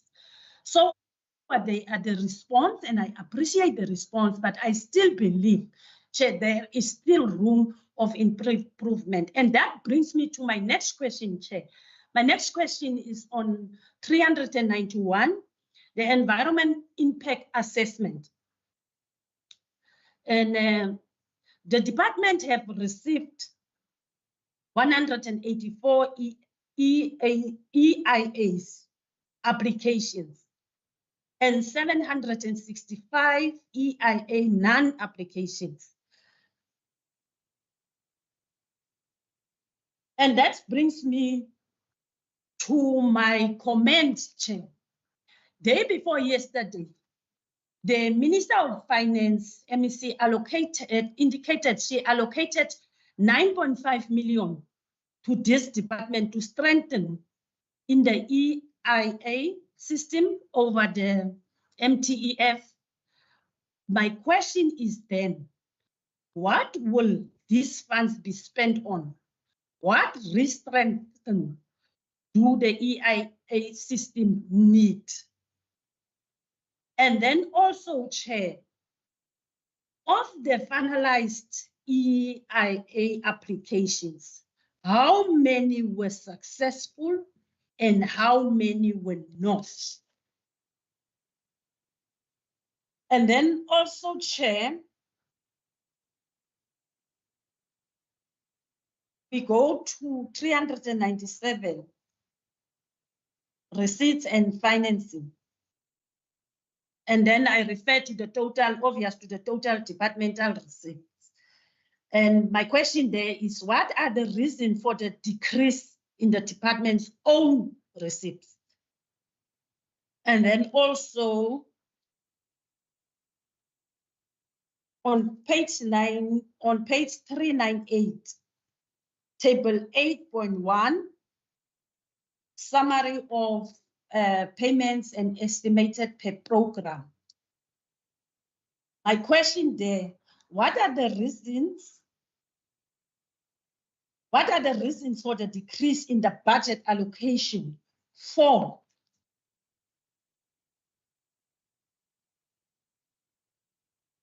Let me see. Sorry, Member Stoffel, are you still there? Yes, I'm. Oh. It's 398, Chair. Table 8.1, summary of payments and estimated per program. And the reference there is environmental policy and planning and coordination. So my question is there, what are the reasons for the decrease in the budget allocation for environmental policies and planning and coordination? Yeah, and then my last question, Chair, is on 398 again, table 1.8, summary of payments and estimated per program, and the reference is there, environmental quality management. And Office of the Department Program, Chair, which ones deal with environmental challenges? Out of that 7 programs, which one deals with environmental challenges in informal settlements, and which one deals with the challenges of sewage dumped in the sea by the municipalities? How is this budget responding to such challenges? And then the last question, Chair, is that now that we, during the presentation of Mr. Gerber, he have allocated the bulk of the money, or most of the money is going to compensation of employees.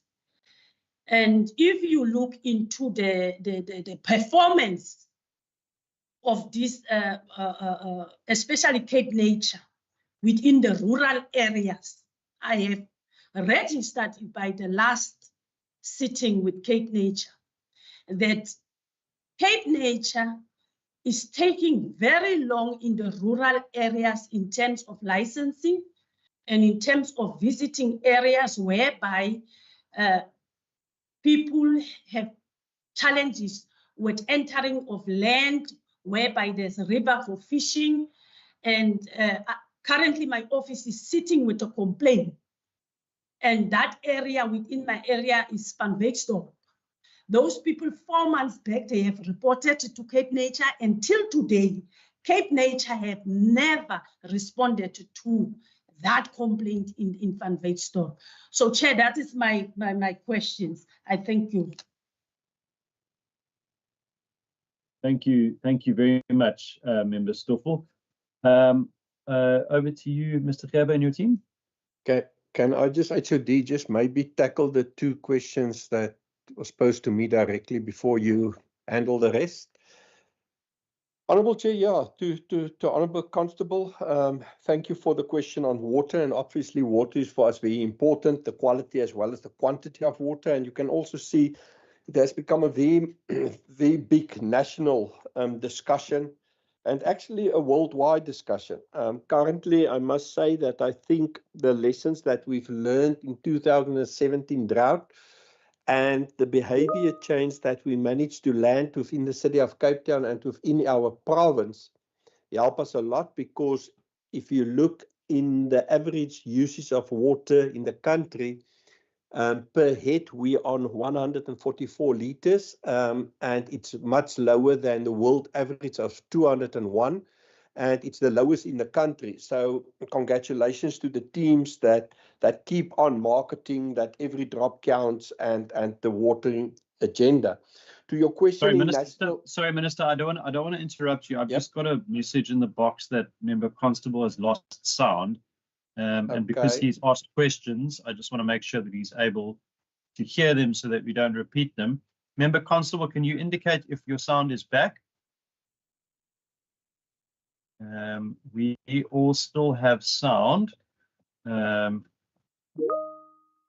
there you go, he's back. Okay, continue, Minister. Sorry for the interruption. Okay, thank you, Member Constable. And then if you go directly to your water question in the Karoo, at least we know there's water. The conversation is ongoing. The answer to our question to allow us to drill is currently negative, but it's an ongoing conversation, because I also think that the National Department will at a certain stage also understand the importance of getting a different vein of water in the system, because it's also, as you know, the Karoo, it's no use drilling in the same veins, etc., because you will get water, but you will suck 3 other balls dry. That won't help us.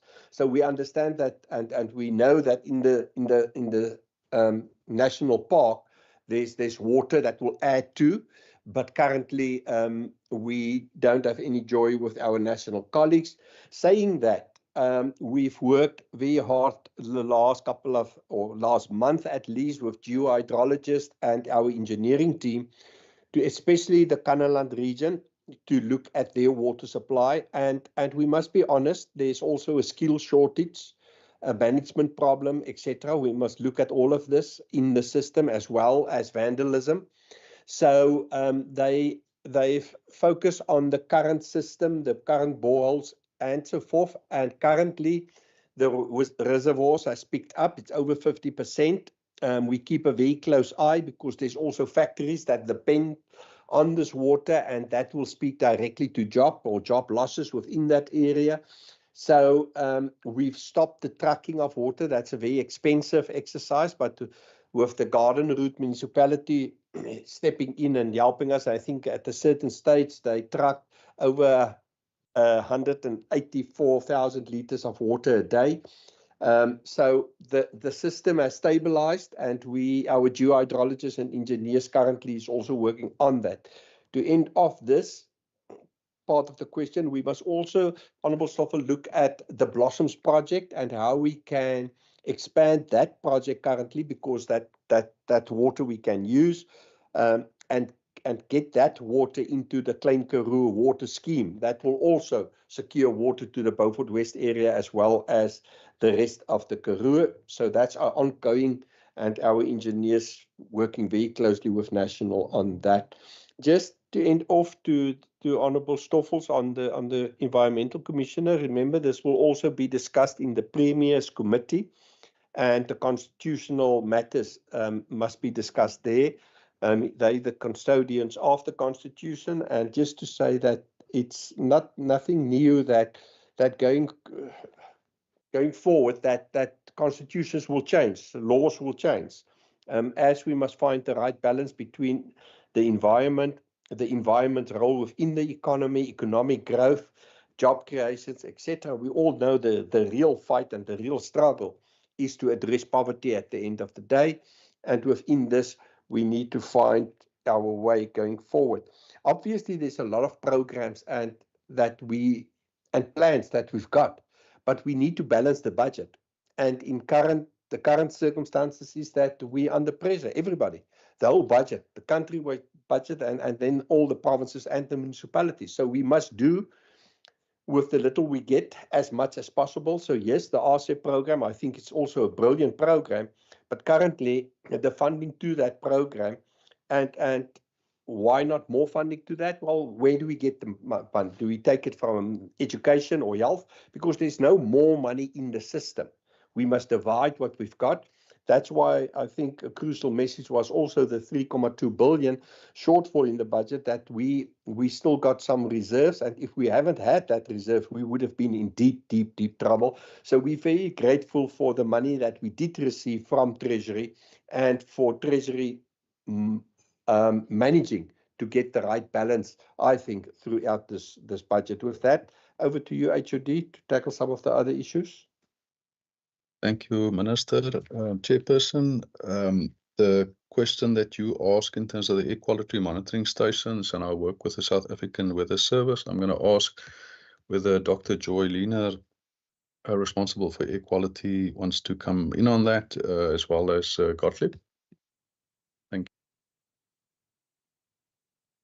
you. Joy, you can take it. Thank you, HOD.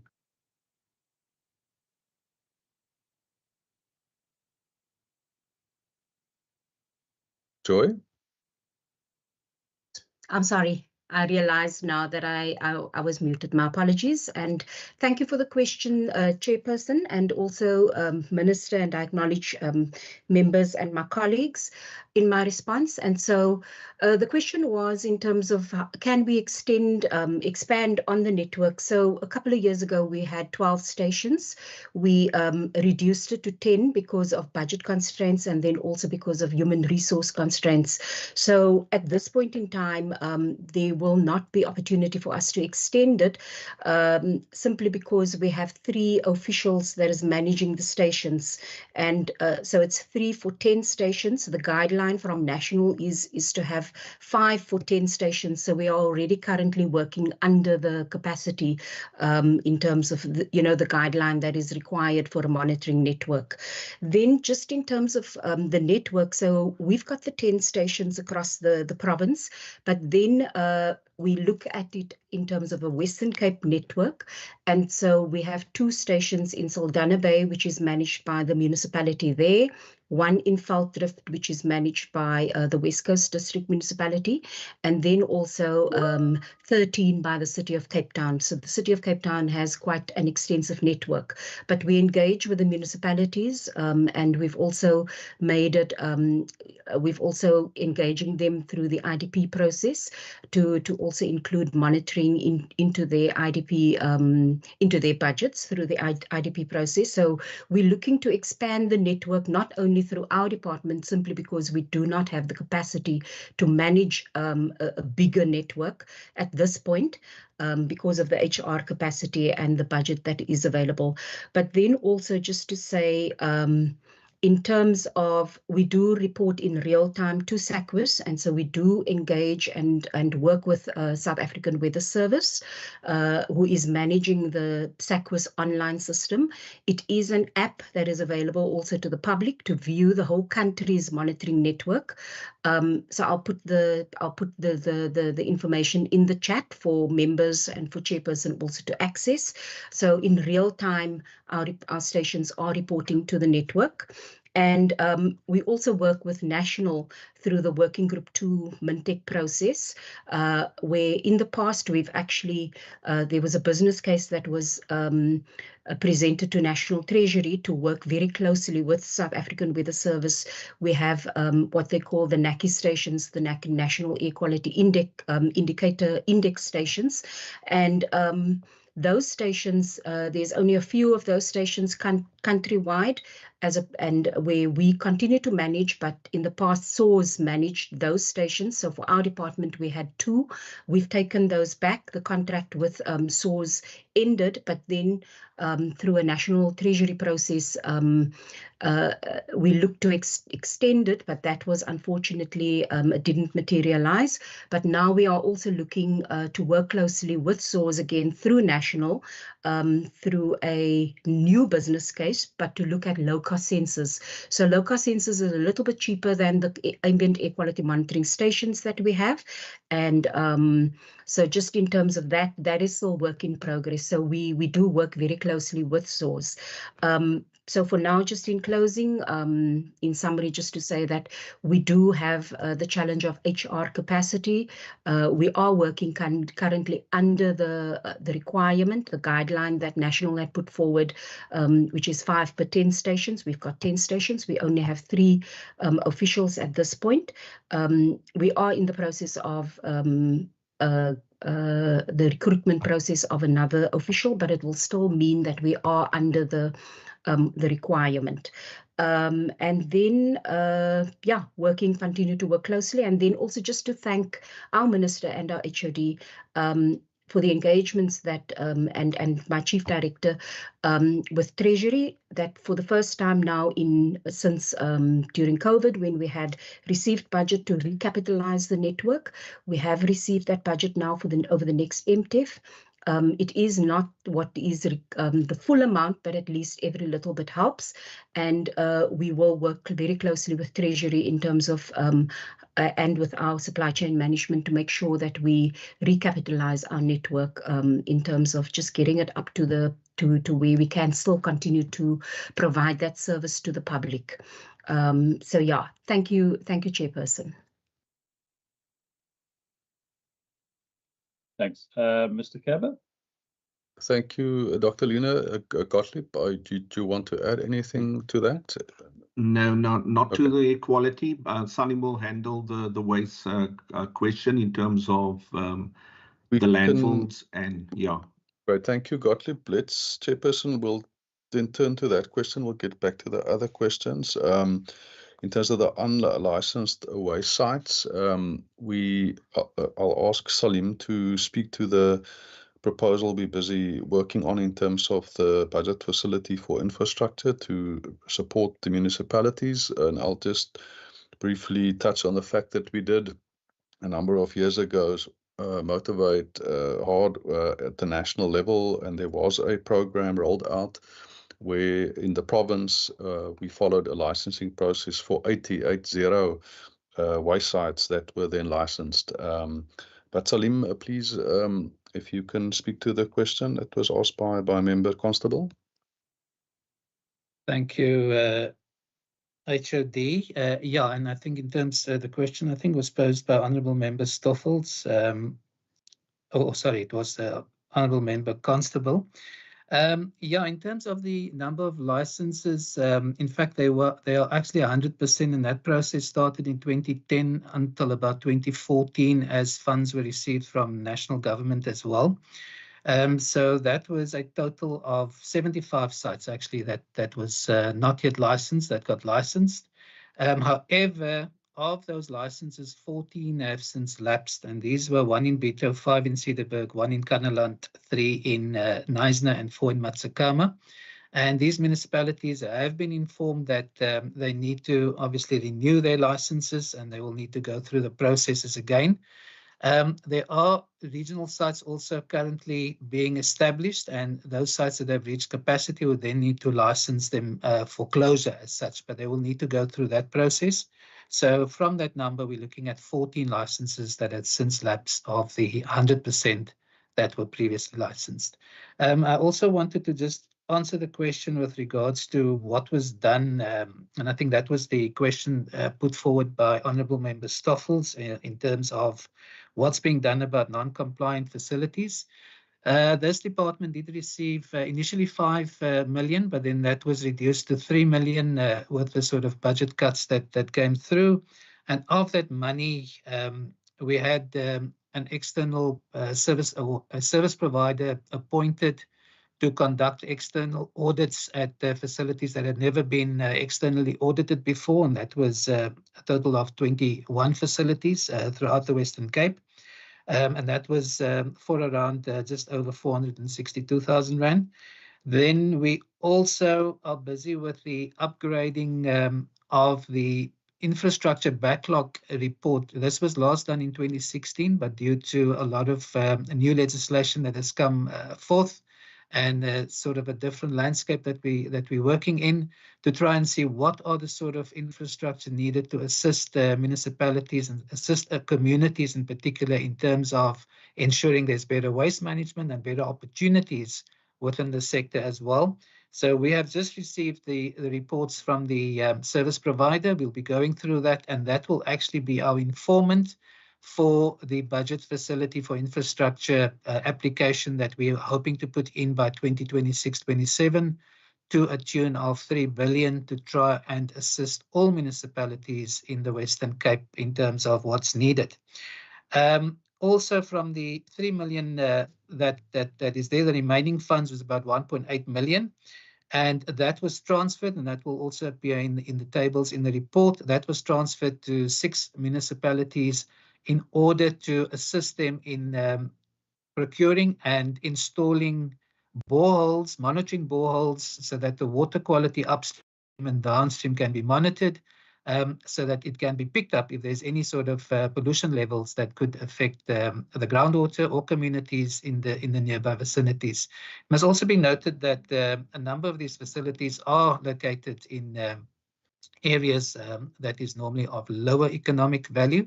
So we are looking at, and a lot of these initiatives are therefore to try and see what can be done for more vulnerable communities that are out there.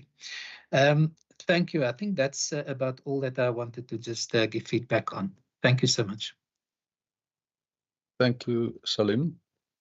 Chairperson, there was also the question by Member Masipa in terms of the Preservation and Development of Agricultural Land Act. That act was assented to in December of 24. We working very closely with the agricultural sector. We meet quarterly with Agri Western Cape, with the Department of Agriculture being a member of that forum, because it is such a key sector for the Growth for Jobs strategy. It's a key sector in terms of the One Health approach and environmental quality.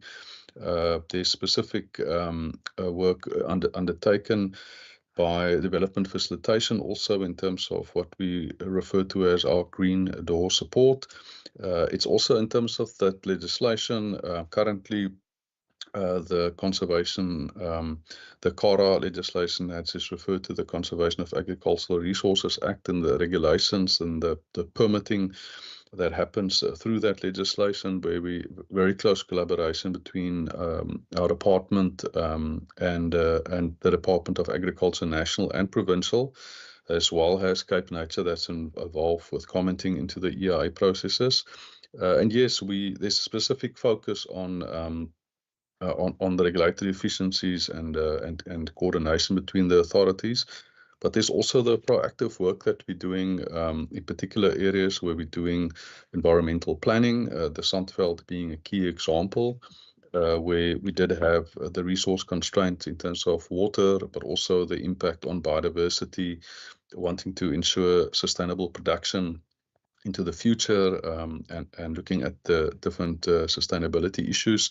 So we have, there was specific work done on environmental management framework for the Sandveld area, and we're now busy turning that environmental management framework into an instrument, into a standard that will then be used to manage both conservation and sustainable production in the Sandveld area. So the agriculture is a key area of focus, and has the new national legislation comes into effect, that work will continue with the partners in that space. There's a key focus on climate resilience in terms of the smart agriculture work. I'm going to ask Karen Shippey to maybe briefly speak to the work that we're doing in terms of the focus on water resilience and the touch points there with the agricultural sector. And if Hussein or I'll leave it to Karen to decide. Karen?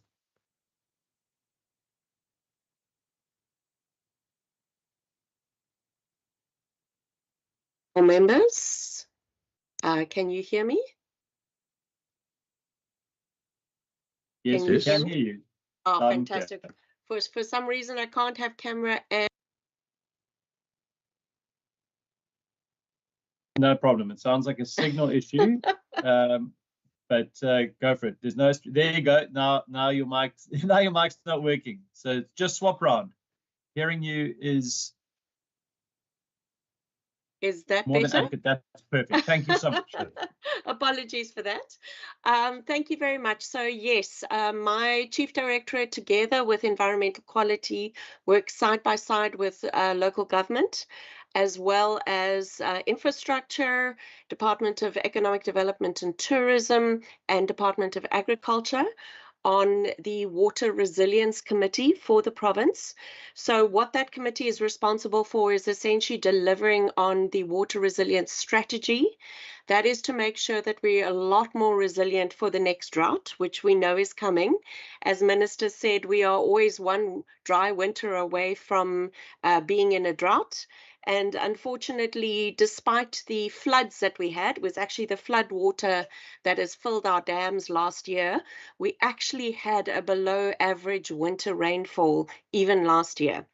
And as we know, those extreme weather events that we have, you can't catch all the water necessarily, and a lot of it does extreme damage. So our program looks across environmental infrastructure, which is specifically our department's role in that, and that is around the catchment quality. So the land which is managed by Cape Nature as well as other landowners in terms of alien vegetation, whether or not there's erosion, whether or not we've actually stabilized the rivers themselves, so that when we do have rain, we can actually get as much of the water as possible into the dams so that it can actually feed the various distribution networks that local government and our municipalities are then responsible for.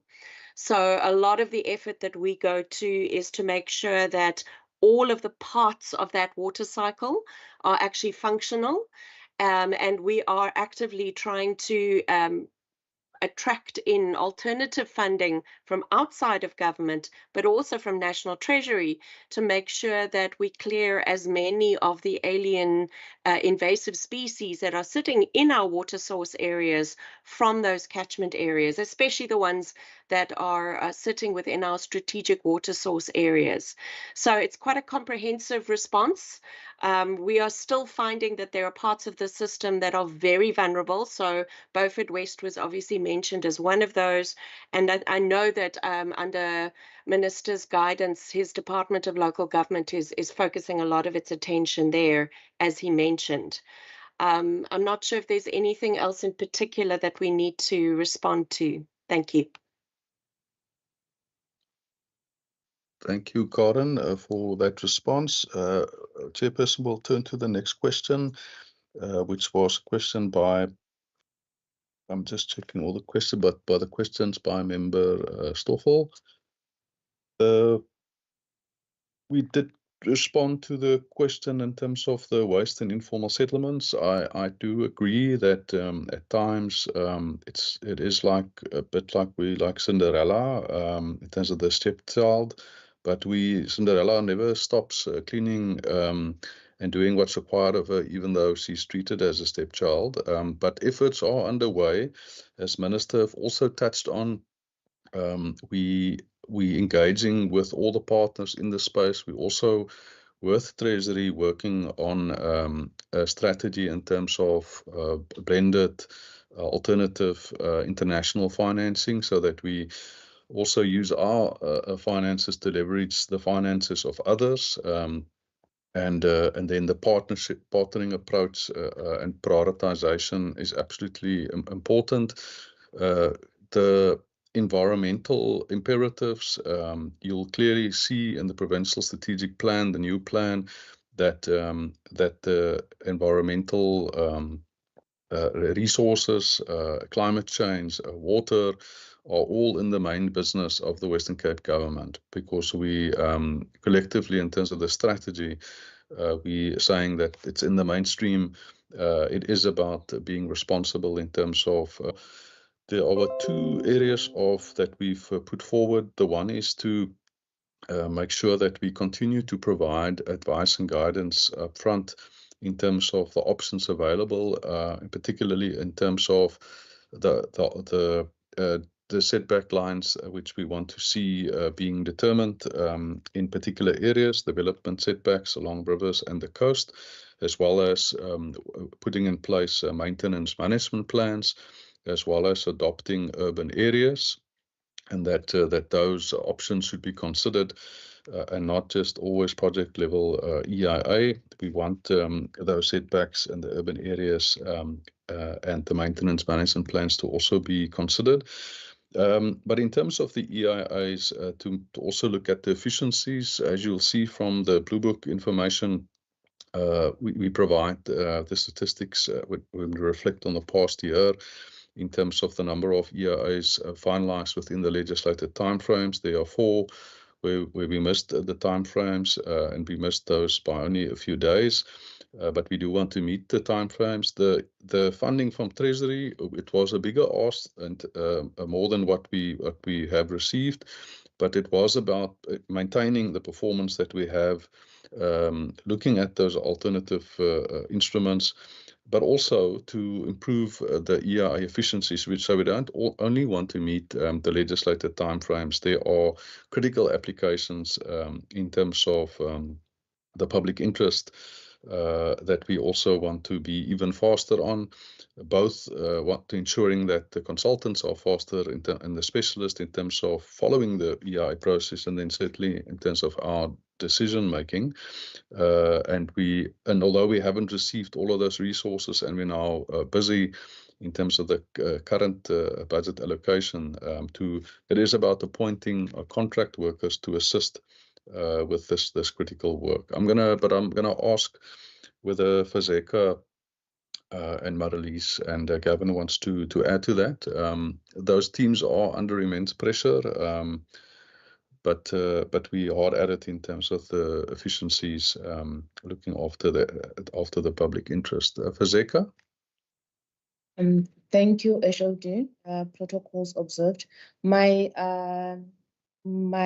network is not really stable here, so I am going to briefly just open my camera and close it again just to make sure that the sound is fine on your side. Marlies is free to come in and dive in this. I think you have covered it well, HOD. At this stage, we have been focusing a lot on trying to meet the legislative timeframes as well as the higher efficiency timeframes that we had set for ourselves. And most of the tracking has been along those indicators. And I think with the constraints with staffing as well as the resources in those teams, it has been quite extremely difficult for the teams, but we have been managing to at least meet the legislative timeframes.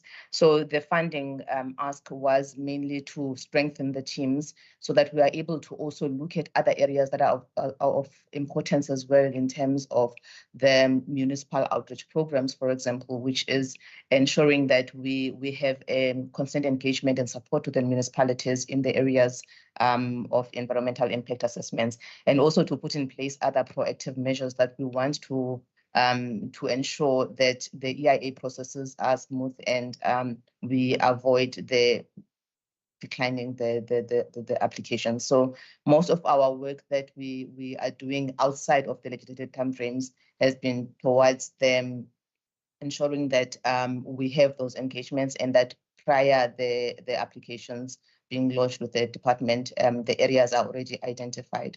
So I am going to, I think you have covered it, HOD. So if there is anything to add there from Gavin or Marlies, I can hand over to them now.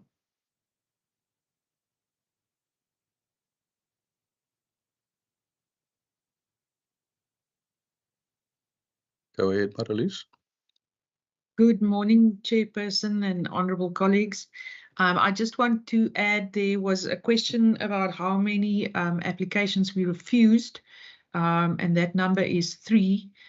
So in comparison to the 184 applications that we've received, only 3 of those were refused. And I think as for the rest, HOD, Gerber and Fazeka, you've both covered it as far as I'm concerned. Thank you very much. Gavin, do you want to add, or you covered? Thank you, HOD. Honourable members, Fazeka, I'm covered. Thank you. Thank you, Marlies, Gavin, and Fazeka. In terms of the EIA matters, just to also highlight in terms of the EIA is that the existence value of the EIA process itself results in many people not even applying. So many, because as they go through the process of considering the need and desirability and the factors that will may prejudice the success of the application, and they look at our policy and the biodiversity information and other information on threatened species status and the rest, the risk to the success of a project quickly come to the fore. So many people don't even apply, or in terms of the non-apps, people will approach us for a comment, guidance, and then wouldn't ultimately never submit an application based on their own, consideration of the risk. In terms of I'm going to ask the CFO for the department. There were 2 questions related to our department's own receipts. There was, as well as the question in terms of the decrease from the previous year's budget to the new budget in terms of program 2. Maybe just to ask Johannes to speak to those two matters. Thank you. Good morning to everybody, and thank you for the question. I'm going to switch off my camera again. Just in terms of the reduction in the revenue, I think it's important to understand that the bulk of the department's revenue, or the boat's revenue resource, is from the equitable share. The own revenue collected or to be collected by the department is about 0.5% of the total allocation that are under discussion. Those of our own revenue, much of the own revenue are once-off revenue that we're collecting, either in terms of debt or rezoning fees. The majority of our revenue stems from 24G, NEMA 24G applications and the fines that were issued or that are to be issued in terms of NEMA Section 24G. These fines are also subject to appeals, so there's time delays on that particular front. And then also with the current economic condition, these fines are then, or the transgressors are then also requesting to pay these fines in installments. So there is a bit of a decrease in terms of the NEMA 24G revenue budget that we indicated. In terms of program 2, I can direct the member also then to have a look at page 406 and 407, which provide a bit of more detail on program 2. But effectively, program 2 is decreasing with the allocation for the green economy ecosystem support. This funding, it's a 3-year funding that we received, and for 25-26, this will be the last year, or currently it is the last year that we will be receiving this funding from Provincial Treasury. For 24-25, the current year, the funding for this particular project was 14.5 million. Versus in 25-26, it is only 9.5 million. So it's about 5 million that the funding for this program, and then particularly for this project, is decreasing. And that's a primary reason for the decrease in program 2. Thank you. Thank you, Johannes. There was also the question by Honourable Member Stoffel in terms of which of the programs deal with sewage pollution. If one looks across the programs on matters, whether it's objections to compliance notices, or whether there's appeals against directives or against environmental decisions, those even go to program 1 in terms of administration, in terms of the ministry and my office also involved with those matters.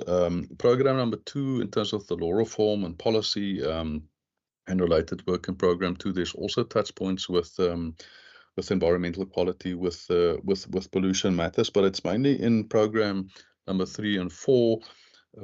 3 being where the law enforcement work is undertaken, 4 being environmental quality, where we have the environmental permitting work, pollution and chemical management work, the waste management work, and related work. This the water work also sits in those programs in terms of the Berg River improvement plan and related work. So that just to respond to that question. And then there was the question to Cape Nature in terms of the long time that it's taking in terms of licensing, but the particular example raised in terms of access to the nature reserve in Van Wyksdorp. Just to ask Dr. Naidu to respond to that question. Thank you. Thank you, HED. Thank you, Chair, and thank you for the question. I think this is a good example of highlighting working with our neighboring communities and neighbors. We do have some background to this one in particular, and I'm going to ask Ms. Natalie Hayward, who manages our operations, just to give some context around this. Thank you, Ms. Hayward. Good morning. I'm just not sure. I'm not seeing a response on my screen, so just checking in that you can hear and see me. We can hear you. Your camera's not on. Yeah. Oh, that's interesting. All right, perhaps if I open the little shutter. So good morning and thank you very much for the question. So just to respond to that, so Cape Nature does facilitate access as far as it possibly can, and also noting that we do issue several permits as it relates to access to biodiversity. So in this particular case, the Kannaland Water and Sanitation Forum is playing a bridging role between ourselves and the community and the surrounding landowners in the area. And to date, Cape Nature have issued various recreational angling permits for access to recreational waters on our protected areas. And my understanding is that there are private landowners in and around or surrounding Cape Nature managed areas. And I suspect that the challenge around access is potentially getting permissions to cross the relevant private properties. But to date, angling permits have been issued to those communities that have requested as such. And access is enabled through Cape Nature entrance gates and entrance points. And through the Department of Sanitation, I think it is in Kannaland, we are working with them to try and facilitate access for communities over the private land. But those decisions are unfortunately not in our power as Cape Nature. Thank you. Thank you, Natalie. Thank you, Dr. Naidu. Chairperson, those were this round of questions. Thank you. Thanks very much, Mr. Kaba, and to your team for those comprehensive set of answers, and I think providing a lot more context and information. So really a big thank you to you and your team. Colleagues, I am happy to open up for one more round of questions if it is required. In the interim, just a brief question from my side in terms of page 420, where we speak around the spatial development and the money that's being allocated towards things like intelligence-driven mechanisms to speed up your spatial planning processes and your development tools. Obviously, this could potentially, going forward, help to cut a lot of costs, which would be fantastic, and also speed up the efficiencies and will increase the efficiencies and speed up the processes. I suppose one of the challenges, and you know, one has to take this into consideration with most things relating to AI, in terms of personnel and HR, whether or not you foresee this potentially down the line having some sort of an impact on the number of people required to undertake those jobs, which at present I think many people spend a lot of time studying and working towards their degrees in order to carry out those jobs. Is this something that the department is considering going forward in terms of sort of long-term planning? And how do you envisage having things like AI being factored in now, and the impact that will have on your development planning and spatial planning processes?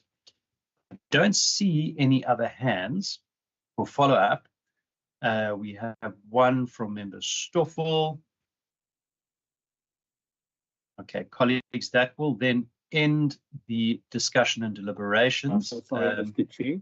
I'm so sorry. I have a problem with my system raising my hand, but no problem. I'd like to just ask another. Thank you. No problem, Member Murray. All right, so we'll take Member Stoffel and then Member Murray. We'll then take the answers. And after that, colleagues, we will then go to the discussions around support or no support. So can we then take Member Stoffel?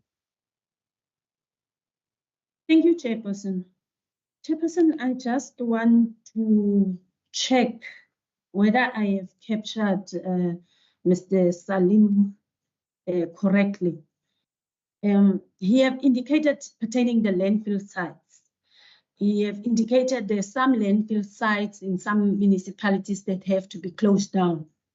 Now, I know one of that landfill site is in my area. And I think if he can correct me, or I'm speaking under correction, is the landfill site of Zoar. Now, if you close down such a landfill site, by the way, it's because of that rubble that was being thrown there by these, what is this people that is working on the road? I think it's the same situation like in Beaufort West. Now, if you close down such a landfill site and you are faced with the municipality that is being placed under financial recovery plan,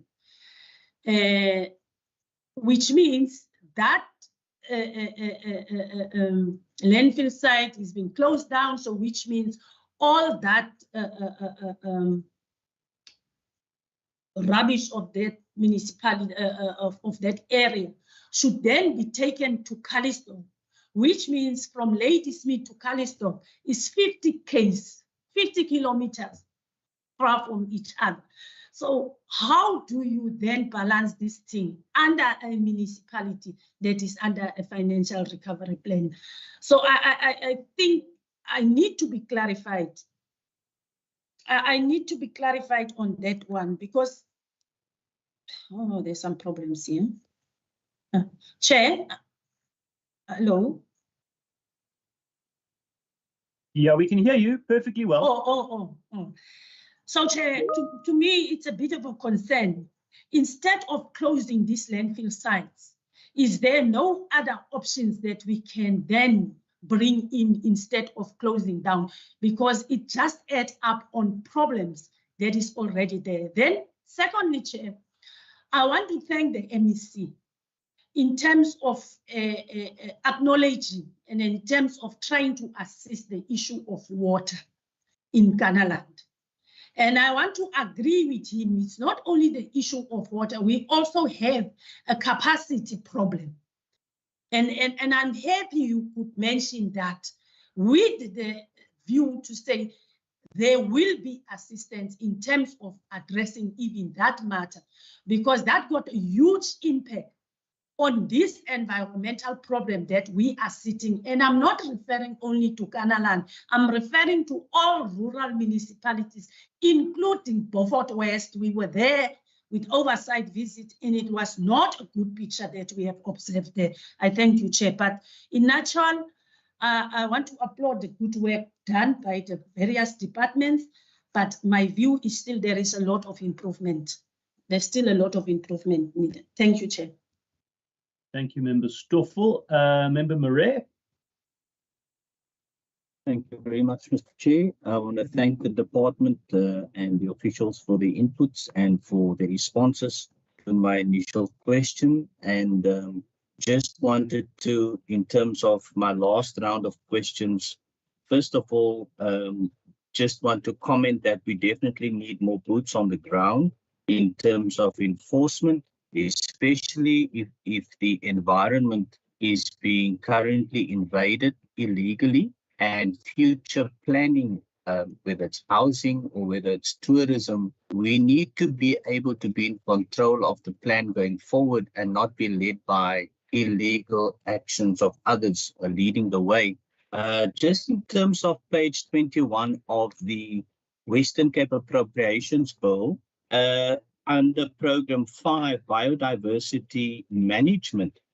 Now, there's an earmark allocation of 19.5 million for disaster prevention measures, management of wildfires, floods, and other risks. I just wanted to know, in terms of the 19.5 million, whether the department is comfortable that that will be sufficient to cover the unforeseen circumstances or unforeseen flooding that will happen during the winter season lying ahead. Also, in terms of how did they get to that figure of 19.5 million? Did they base it on previous experiences, or whether they just assessed this amount against perhaps a financial year or during a certain period? And then in terms of if they can give me the assurance that that will be sufficient, or is there other funding that they can tap into should it not be sufficient? We've had Citrusdal it was cut off due to floods 3 times. So, you know, to prevent a reoccurrence of the same events, we certainly should make sure our budget speaks to a problem that happened before. And then just lastly, Mr. Chair, water quality is so important in the Western Cape and our environment. I didn't see any word in terms of rehabilitation of polluted rivers or areas. Is there a program that they can point me to that is addressing the current state in which rivers need to be rehabilitated or estuaries need rehabilitation that they've perhaps identified and set aside funding for? Thank you.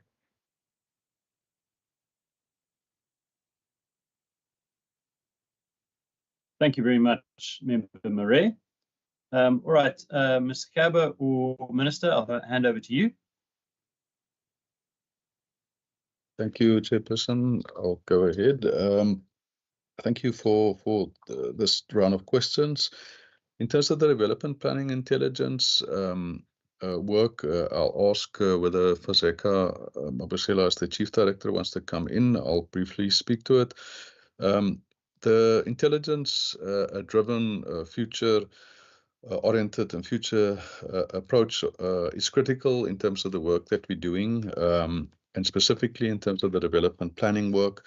The Directorate of Development Planning, Intelligence Management and Research was specifically created to assist to take this work forward. That Directorate is also involved with the broader work that's underway in the province in terms of innovation. And the work related to artificial intelligence. National have released a draft strategy, a draft policy for South Africa in terms of artificial intelligence, but we're also busy as a province with different pieces in terms of artificial intelligence.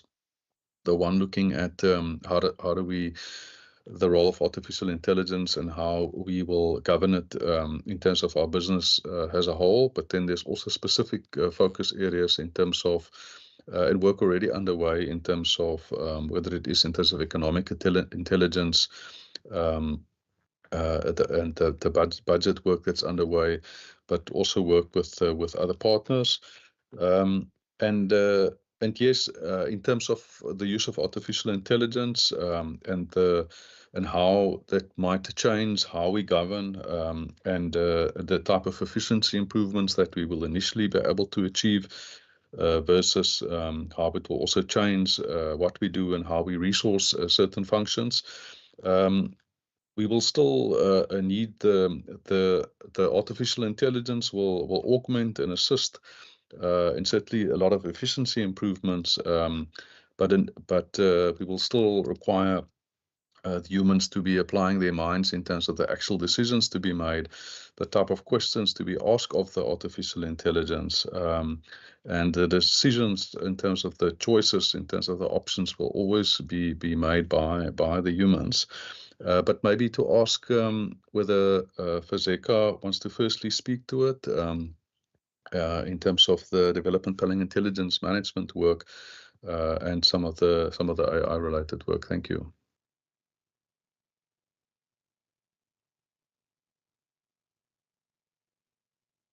Fazeka? Thank you, Eshoji. No, I do not have anything to add at this stage. I think you've summarily covered the work that we're doing in terms of that. And most of that is also captured in our development planning intelligence framework that outlines the AI technologies and the innovative work that we see AI as playing in the workplace, and also the transversal systems that we have now put in place to start collaborating that work throughout the province. So I think you've mainly. Thank you, Fazeka. My sound and network this side is not good. No, thank you, Fazeka. We got that. We're looking forward to engaging with the committee in the future as well, and as this work is evolving. It is an emergent area. We're also collaborating with some international partners and, of course, with the South African universities in terms of this work. and it's a key part of our strategy in terms of innovation, culture and governance priority area, but also in the portfolios, as you will see in the portfolio of the work that we're doing, for instance, with agriculture. I'll then go over to the question that was put to Salim for clarity in terms of the Zuar landfill site. Maybe Salim also touched on whether there's any waste diversion happening. We, of course, don't want municipalities to transport all their waste.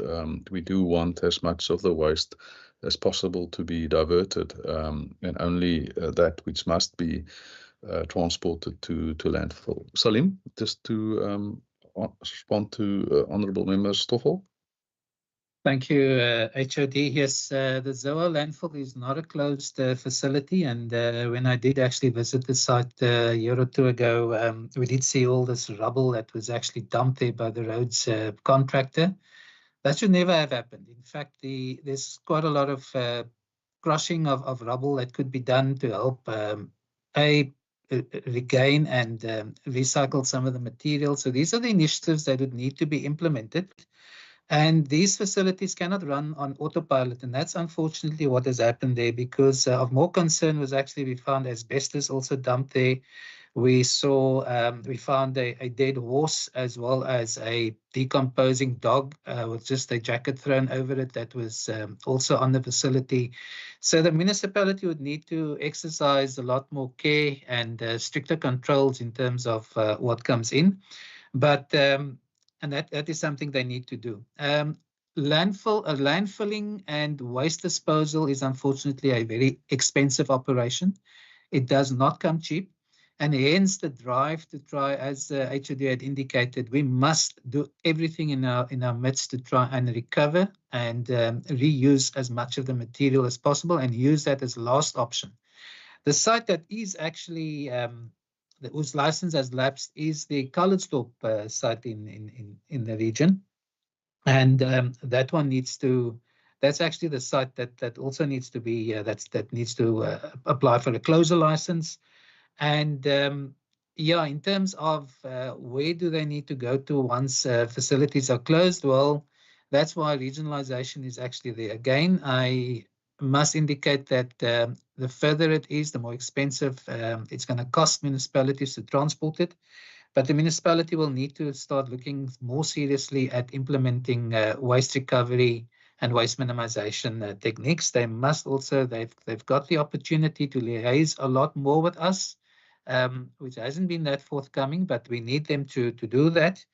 And yeah, the other options when facilities do close is either expand the Ladysmith facility and do that again according to license conditions, or alternative would be to take the waste to Oudtshoorn, which is also a further distance away. So these are the options. Unfortunately, the municipality will need to manage their waste logistics. That's why it's important to have an integrated waste management plan, so that these are the things that would need to be tabled, to be looked at in terms of how to actually move ahead and not be caught when facilities reach their capacity and need to be closed. And yeah, I think I also wanted to add that I know when it was raised with them in terms of the access control at the facilities, they had resource constraints. There's not enough staff to operate these sites, but unfortunately, with regards to proper landfilling, if we want to stay compliant, we need the resources and we need to apply and operate the license according to the conditions that's there. Thank you, HOD. Thank you, Salim. There's two questions still that we have to deal with, Chairperson. Well, one was firstly a comment by Honourable Member Marais. We agree we need more boots on the ground, and we're busy with the next discussions with Treasury and the partners and looking at our own planning in terms of the options, because it is such a critical need. There were two questions then by Member Marais in terms of the one on the rehabilitation of polluted rivers. I want to ask Gottlieb to come in, and Gottlieb can also ask these directors to come in as necessary in terms of the river improvement and related work. And then we'll ask, after that, I'll ask Dr. Naidu to speak to the question on the disaster prevention measures, the 19.5 million. Gottlieb? Thank you, HOD. Thanks for the question, Member Marie. So yes, water quality is important for water security. It's not only about supply. And we do have, as you know, throughout our river systems and estuary, we have polluted water. So it's a very complex issue because we are talking about point and non-point sources. And also Member Stoffels mentioned about informal settlements. So that's one area where we do have pollution runoff, agricultural runoff. There's a number of sources which then enter our river, our catchments and estuaries. So the way we have approached it is to look at monitoring at especially our hotspots, and that is both upstream as well as downstream from settlements, so not only informal settlements. So your question around how have we looked at cleaning up a river? There's obviously a number of approaches which we had multiple prong approaches. We spoke about enforcement action. We're looking at proactive work. So our proactive work currently is where we have demonstration project in working with academia, both a year in terms of UCT, as well as abroad through our Bavarian agreement, where we had also injection of funding into the water hub. So we are looking at treating that water from the Stubbles River, which run into the Franschhoek River, and then into the Berg River. And our objective is through the filtration system, which we established in 2014. We have now linked what we call the smart system, which we've through our support and partnership with TUM and the Bavarian Ministry of Environment and Consumer Protection. We are channeling that water from the Stubbles River through the biofiltration plant, and which is using an old decommissioned wastewater treatment facility of Stellenbosch municipality. So they are also our partner, and the smart system is able to now accelerate the treatment of that water, looking at about 1,250 liters per hour. That is the objective, and that was successfully commissioned a few weeks ago, about 6 weeks ago. And last week we had an International Water Association on reuse of water, where the water hub was also demonstrated. It's now also been automated. And so we, in terms of monitoring, we have a number of postgraduate students which are also linked to the research there, but also looking at chemicals of emerging concern. These are pollutants, which also enter into our environment. So it's very difficult to just clean up the water, because of the many point sources, but through our work and partnerships also within the provincial government, working with our other ecosystem nexus to proactively look at how can we treat and improve on the water quality. So we have a number of partners, both in terms of our national water and sanitation, but municipalities as well as academia within that space. But it's very complex. I don't know if you got to add, Natasha, anything on other examples. Thank you.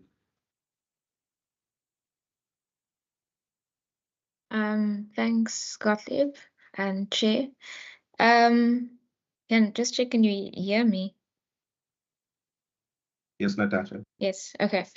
So just to add on to what Gottlieb has said, so we, as you mentioned, we do have routine monitoring programs, specifically in the Berg and Breede catchments. We would want to expand that to other catchments, but due to funding and capacity issues, we aren't able to do that.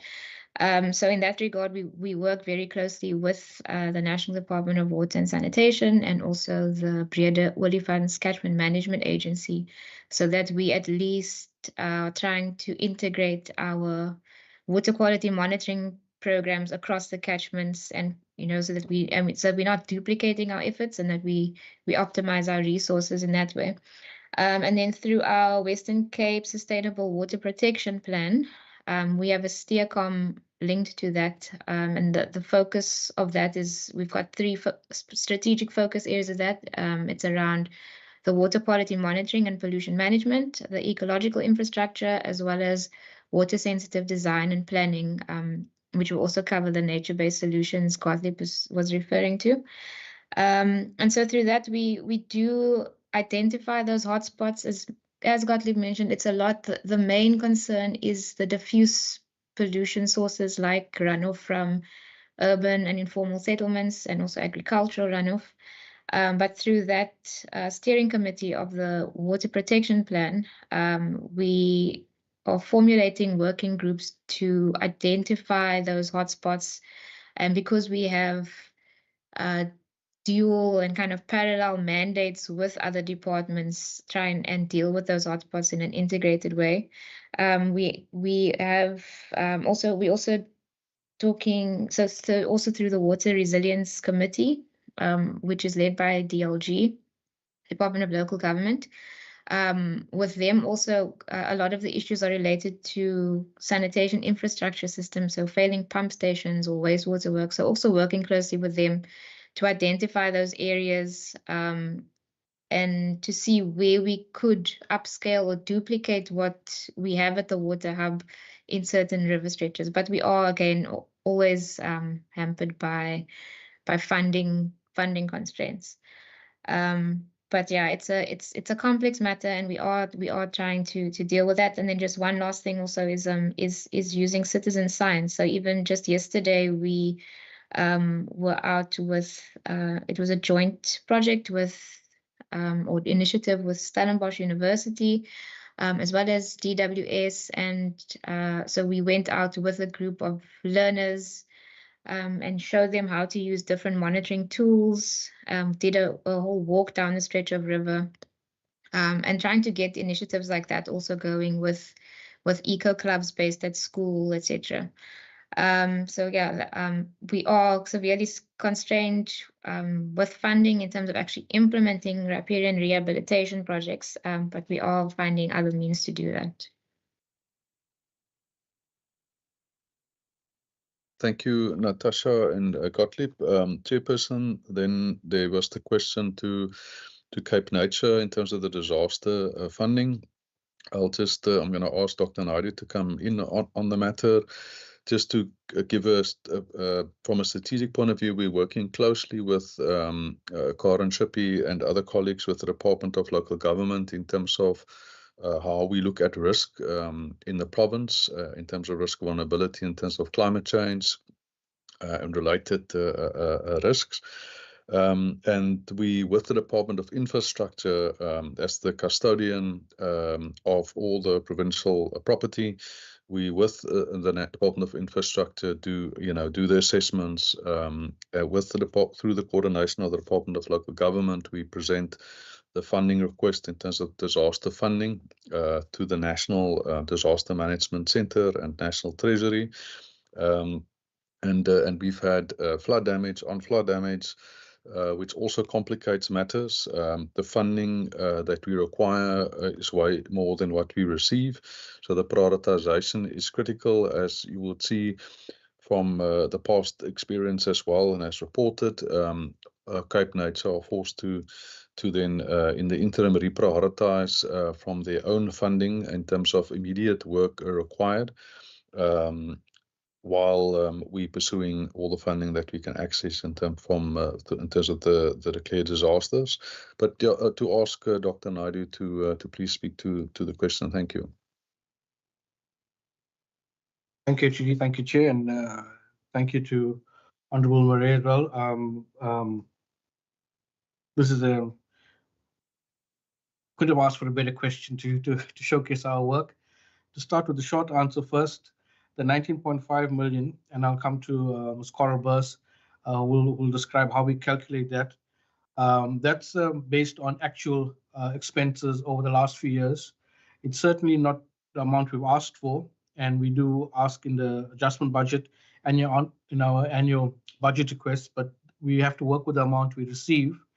And so the work around fire management, let me start there, really occurs throughout the year and not only during fire season. So the expenses throughout the year during the winter months, really working on fire breaks, maintaining fire breaks, and removing alien plants which act as fuel loads for fire.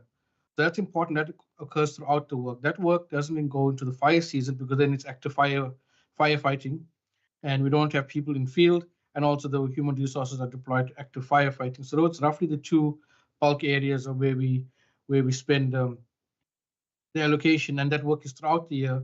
But then during winter of the last few years, the floods hamper the work, and then funds are diverted in and around emergency repairs so that work on reserves can continue and the fire preparedness for the fire season can continue. But these are calculated on actual costs over the last few years.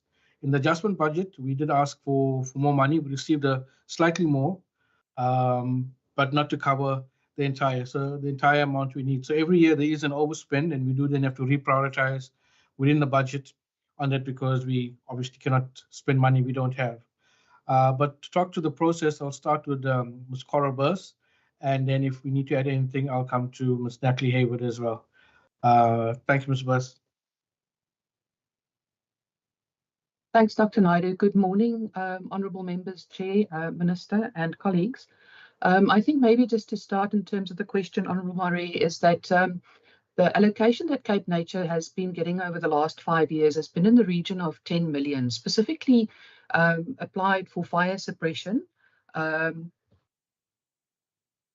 Cape Nature managed land, which is roughly 830,000 hectares in the province, but it also includes managing or doing fire suppression on mountain catchment areas and private land where these, require that type of intervention. So I think it's just the context of it's been roughly just over 10 million for 5 years. It's been fairly stable, but what we've been spending on fire over the last 5 years has increased gradually. And currently, for the current year, and we're not yet quite at the end of this fire season, we've spent over 20 million against the 10 million. So what we've done is we've gone and looked at, what are we spending it on and where do we need to spend that? And this just relates to fire suppression. So there's an additional implication in terms of what both Minister and Dr. Naidu referred to in terms of what do we do outside of the season around fire breaks, the maintenance of fire breaks and the access roads, and also in compliance, with the National Veld and Forest Fires Act. I think in that context is of the money that is spent, there are standard costs around FPA management, the training that is provided, the provision of specialized PPE. So those are like standard costs. Then when there are fires, there's obviously overtime and aerial firefighting costs, as well as the provision of rations and the payments of overtime. So we've monitored that over the years, and that's where the amount comes from. So we generally deal even currently, against the 19 million with a projected shortfall of another 5 million. And that doesn't cover all the costs or the money that is required around the maintenance of fire breaks and the removal of alien plants in those areas that are hotspot areas. So that's the quick summary in terms of a response. Thank you. Thank you, Ms. Burse. Natalie, do you want to add to that and then specifically cover the partnerships that we really benefit from, which goes some way towards the shortfall, but not completely? Thank you, Ms. Hayward. Thank you. Good morning. Yes. So just in terms of mitigating the risk to reduce the impact of risks such as fire and aliens is to keep the invasive alien plants out or to remove them as best we can and not to allow them to increase in terms of densities and so on. So the costing around the shortfall that we experienced and the financing that we put forward to supplement or improve invasive alien plant management and also the maintenance of fire breaks was based on at least 2 years of annual planning and also a zero-based budget exercise in order to come to a fairly accurate, as accurate as we could get it, figure of how to tackle the invasive alien plant problem as well as maintaining our network of fire breaks. And then coupled to that, of course, is also noting that if we do receive additional funding, what can we actually manage with the capacity that we do have? So there was approximately 3 million additional funding that was set aside or included now for this year's operational planning as it relates to management of maintenance of fire breaks, and of course trying to maintain or bring down the density of invasive alien plants, because that's what we can handle. Then as it relates to obviously the fire break network, and the invasive alien plant problem is a lot bigger than what we as Cape Nature can manage currently. So of course, as Dr. Naidu mentioned, there's a very strong reliance on partners. Our biggest partners in this space being our fire protection associations, as Carl has mentioned, where through their efforts in kind support not only the fire suppression effort, but also the making of fire breaks. And this is also where the municipalities have a big role to play in terms of those fire protection associations. We do also rely quite heavily on WAF, working on fire. So they don't necessarily give us financial contribution, but through their corps of people, the teams that are based at various sites across the Western Cape, in and around towns or close to our nature reserves. We have an agreement with them, and we use the labour to help us maintain fire breaks. It could be better, but I'd like to believe it's improving. And then the other big partners that we rely on are, of course, the Greater Cape Water Fund, which is operating currently in the Boland Strategic Water Source Area, sort of shifting into Grootwindrug Strategic Water Source Area and hopefully expanding its footprint to include the Greater Western Cape Water Reticulation System. But the point I want to make is that I don't have financial figures for you here, but the amount of invasive alien plant clearing that they do undertake in the catchments at the source of our water, the source of our water systems is massive. Close to, no, I won't give the figures now. But so there's a lot of work happening by the partners on our land, which we are very grateful for. And in that manner, they source the funding, and obviously through various NGOs implement invasive alien plant clearing, and our in-kind contribution is quality control, inspections, density verifications, workload assessments. So I think under that banner, those are the key partners currently that help us in this space. And then, of course, just getting back to the key question is that the finances are based on a zero budget exercise, some of the deficits that we have experienced, and then you took that and looked at what we can actually manage with the resources that we have. Thank you.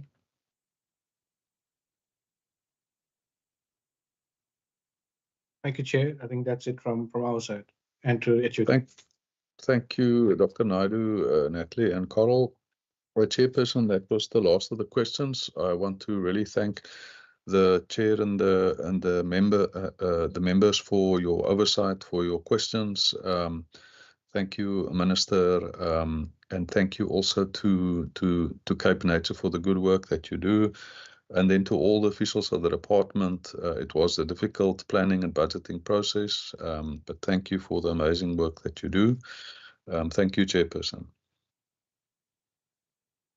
Thank you, Mr. Gerber, and to your team and to the Minister for all of the attention to detail, the comprehensive responses, and for responding to every single question and every single statement that was made.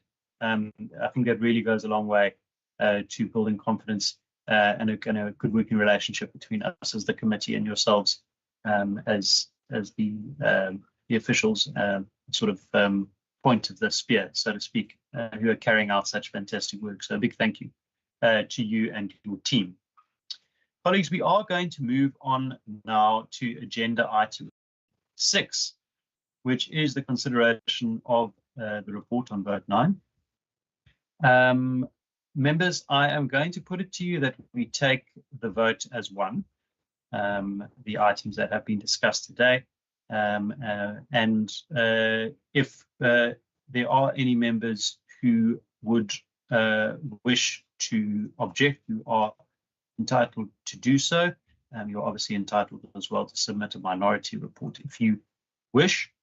But I would like to then put it to the committee that the report and the vote be supported. Are there any objections to that proposal?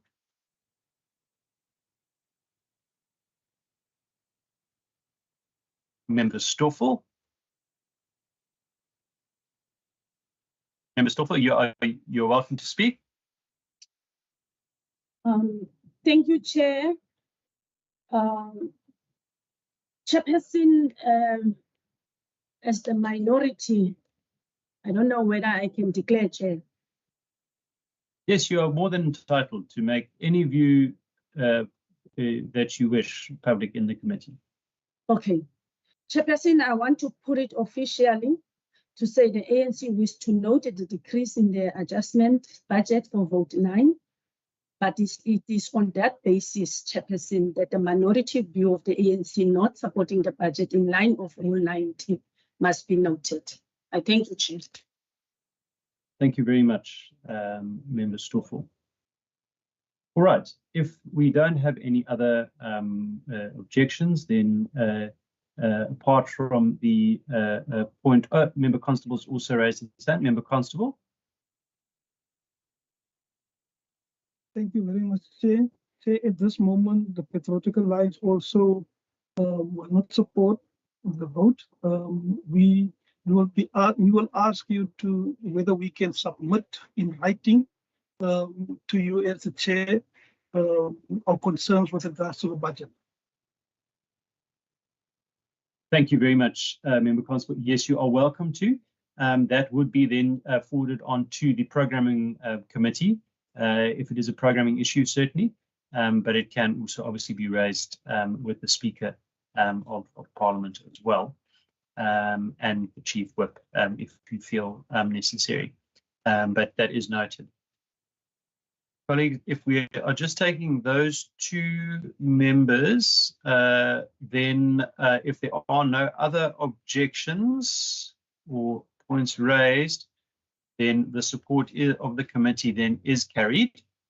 And in accordance with Standing Rule 90, the PA and the ANC have expressed their minority view that they do not support the vote.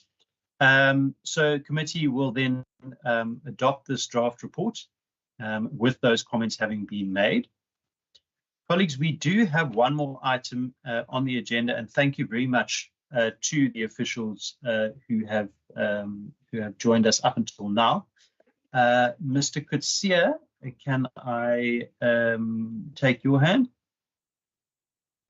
Chairperson, thank you. Yes, just on a point of clarity, Member Constable, your minority view, is it on the process that we dealt with in terms of the timelines when you received the documentation, or are there other specific reasons why you wish to express the minority view? Chair, if that is the case, then if you can supply it or provide us with that in writing, I can then include it onto the report. And then I would like to just quickly flight the report so that you can just read it into the records. Thank you, Mr. Kutsia. I agree that is an important item and important aspect to include in terms of that. As I understand, the ANC has formally submitted that they do not support the vote. Is that correct? Previously, that is correct. Yes. All right. Sorry, Member Stoffel, I see your hand. I just want to quickly take Member Constable in response to Mr. Kutsia's question.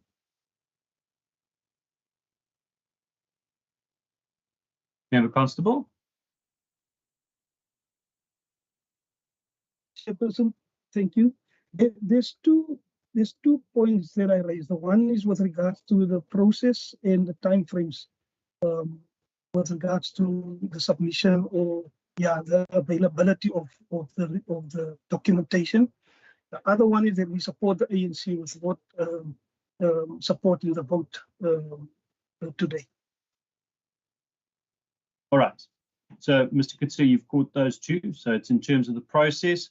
And the second aspect is supporting the ANC in terms of their objection. Right. That's correct. And what I'll do is quickly just to include the matter regarding the timeframes and the process that we will include in the minutes, and we will submit a letter to the programming authority in that regard. And then the report would be that the African National Congress and the Patriotic Alliance, let me just take that out, then wishes to express their minority view in terms of Rule 90 that they do not support the vote. Yes, correct.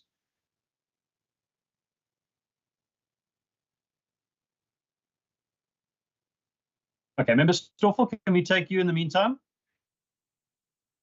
Yes, Chairperson. Chairperson, I didn't hear that the budget vote being supported, in fact. Can we hear that part? Because we didn't hear that. Yeah, of course. Members are welcome to all say support at the same time if they wish to. We could do that. It was that all members are present, and the only two objections that we received were from yourself and Member Constable. So the rest of the members, I'm taking it, are in support. Chair, thank you. Thank you. Member Masipa? I support, Chair. Thank you very much. Thank you. Member Murray? Speaker, while everything is not perfect, I do support this particular vote. Thank you. Thank you. And myself as chairperson and a member of the committee also support. I don't think we've missed anybody out. Have we missed anybody out? Any members that haven't? No. Okay, so there you are. So we've got those. Is that acceptable, Member Stoffel? Fantastic. I see you've dropped your hand. It's just procedure, Chair. No, procedure, perfect. That absolutely perfect. Great. Okay. Mr. Kutsia, can we just then read out what you have amended there?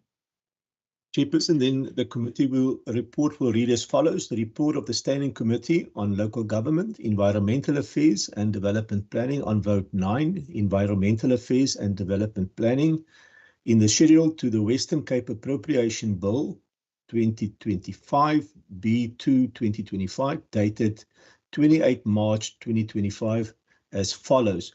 The Standing Committee on Local Government, Environmental Affairs and Development Planning, having considered the subject of Vote 9, Environmental Affairs and Development Planning, in the schedule to the Western Cape Appropriation Bill 2025 B2 2025, refer to it in accordance with Standing Rule 188, reports that it supports the vote. In accordance with Standing Rule 90, the African National Congress and Patriotic Alliance express their minority view that it does not support the vote. Thank you, Chair. You're muted, Chair. Chair, you're muted. Oh, apologies. Sorry, I thought I was still on. If we can just, Mr. Kutsia, just where it says minority view that it does not support the vote, if we just say they not support the vote, so it's not assumed that the African National Congress and the Patriotic Alliance are one party. So say that they do not support the vote. Okay, will do. Yeah, that's perfect. Okay, so we have finished with that item then. The officials who are present for that aspect are more than entitled now to log off if they wish to. We are going to move on to our resolutions. So I'm going to give everyone just a 2-minute break to stretch the legs and grab a glass of water or something, and for the officials to log off. But thank you, Minister, to you and your team, and best of luck for the rest of the process. Yes. Thank you, Chairperson, and thank you to the team. Colleagues, we'll be back at 12:02 to deal with resolutions and some other business. Okay, March 2025, as follows. Standing Committee on Local Government, Environmental Affairs and Development Planning, having considered the subject of Vote 9, Environmental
Colleagues, are we still in? Because I was kicked out now, just now.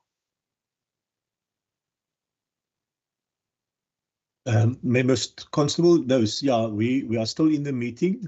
We will proceed with the resolutions now. Then there's some other committee matters that the chairperson just wishes to raise quickly. Fantastic. All right, it's 2 minutes past. Members are back. Okay, colleagues, you'll remember from our last meeting, we discussed the Independent Municipal Demarcation Authority Bill, which came to us via the NCOP, or we had representatives from the NCOP and from COGTA presenting to us. We also had member Rikus Badenhorst joining us in that meeting. And there were a number of concerns that members had raised in terms of the process and how we proceed forward in terms of public participation and those things. So myself and Mr. Kutsia put together a series of questions, which we submitted via the Speaker's Office. And we were going to submit those originally directly to the chairperson of COGTA. But they've subsequently managed to get us some answers from one of the officials at the NCOP.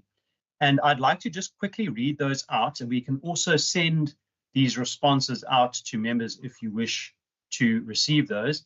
But it helps to inform our decision-making process when it comes to the way forward in terms of public participation, public hearings, and the processing of the bill and the negotiating mandate, which was the kind of central question. So the first question we asked was, has legal opinion been provided to the Select Committee as per Attachment 2, which was part of the submission that was sent through? And is such a legal opinion available to provincial legislatures? The response that came back from, I think her name is Rashida Beg, from the NCOP is that yes, a legal opinion was provided to the Select Committee in the 6th Parliament. We are engaging the chairperson of the committee to make the opinion available to provincial legislatures. All right. Second question we asked was, what are the timeframes that would apply henceforth for provincial legislatures to finalise their processes regarding the bill? The response was, in terms of the draft 2025 second term programme submitted for approval, the Select Committee intend finalising the bill on the 17th of June 2025. 17th of June 2025. Once the programme is approved, it will be shared with all provincial legislatures to finalise their respective programmes. Question 3. Whether provincial legislatures are able to amend their already submitted negotiating mandates in the event that they desire to consider such. Now, this is a very, very important one, so listen to this answer. Our advice to the committee secretariat is for the Select Committee to motivate, that's us. Oh, no, sorry, no, that's not us, that's COGTA. Select Committee to motivate for a review of the resolution to revive the bill from the stage it reached in the 6th Parliament and to request the House to authorise it to start with the legislative process de novo, in other words, new. If this advice is adhered to, it will create an opportunity for provincial legislatures to submit fresh negotiating mandates. So at present, we will either likely have an amended negotiating mandate or a fresh negotiating mandate for this particular piece of legislation. And the fourth question, Member Masipa, I'll come to you once I've gotten through this one, is are provincial legislatures able to conduct further public participation that could influence the already submitted negotiating mandates, given that the bill was revived from the point where it was left off in the previous term, with negotiating mandates already submitted? What would then be the purpose of further public participation processes if negotiating mandates could not be reconsidered? The answer, the response was, several legislatures have communicated their constraints with a limited time to conduct public hearings before the end of the term. In view of the Machale judgment, which reflected on a similar processing of the Khoisan bill towards the end of a parliamentary term, we have advised the Secretariat to advise the Select Committee to ensure that reasonable opportunities for public participation are created for provincial legislatures. So the proposal from myself and Mr. Coetzee, considering the tight timeframes and the likelihood that other provinces will be engaging in public hearings, we are proposing that we do embark on 3 physical public hearings, and for us to, at the same time, to cover the requests that came through previously from Member Constable and Member Stoffel to have increased public participation on the support to municipalities legislation, that we also undertake inputs on that at the same time. So we are then increasing our scope in terms of the public participation process, but we are also then adhering to what we believe to be our constitutional and statutory obligations to make sure that the legislation is processed correctly and in line with our obligations in terms of the Constitution. So I am going to, before I open for questions and inputs on this, I'm going to just hand over to Mr. Coetzee, who has also already pre-prepared an advert for public participation processes and the proposed public hearings and any other inputs that he would like to make. And then we can finalize a way forward. Mr. Coetzee? Chairperson, thank you. Let me just quickly find it now. You got me slightly off guard here now. Apologies. Apologies. I know you're always prepared. Just see where we got it there.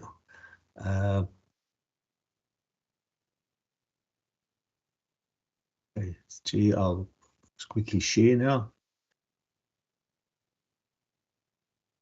Member Masipa, is your hand still up? Have you dropped it? Do you still want to make an input? Or are you going to wait until after Mr. Coetzee? Your hand is still up. Yeah, go for it. Yeah, I just wanted the repeat of the second last point that you made, and primarily to ask if do we as a province need to go through that process of writing and asking that we start where the legislation ended during the end of term.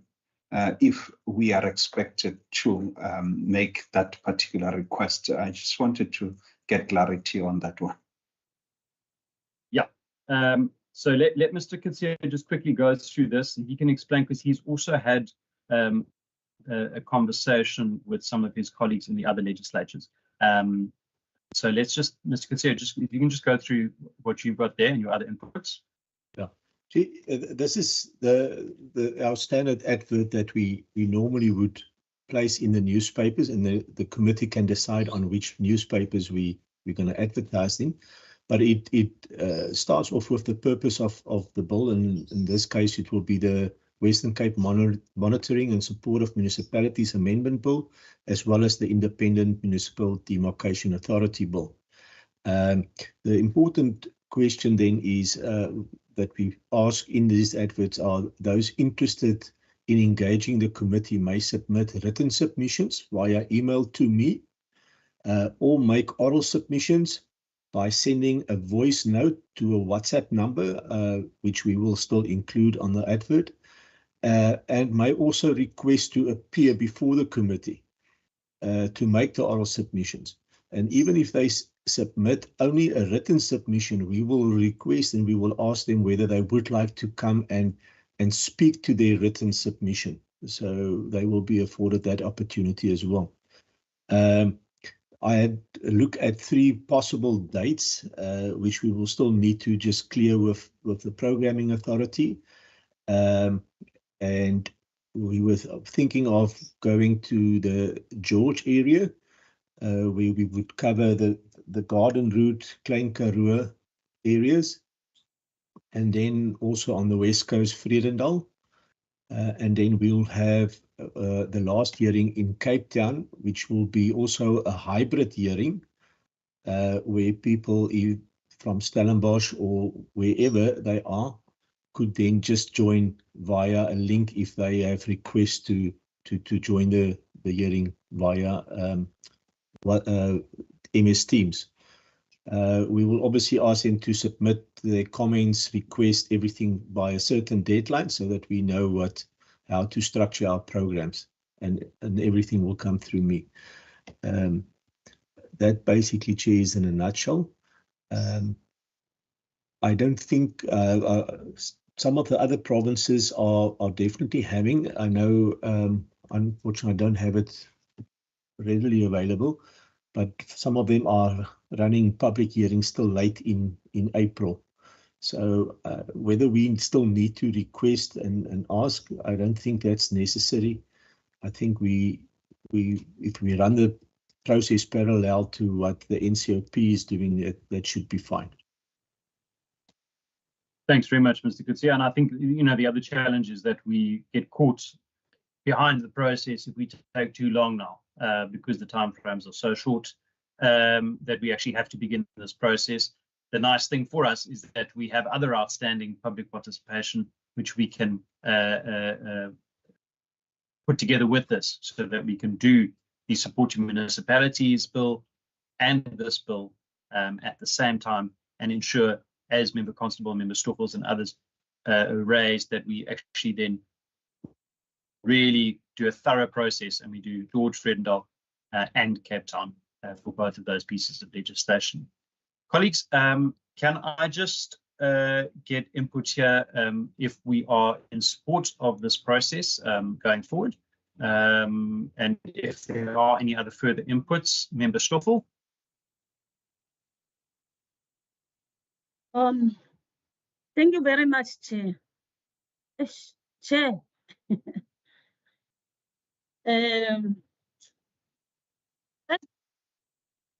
Dealing with the environmental affairs here. Pardon me, Chair.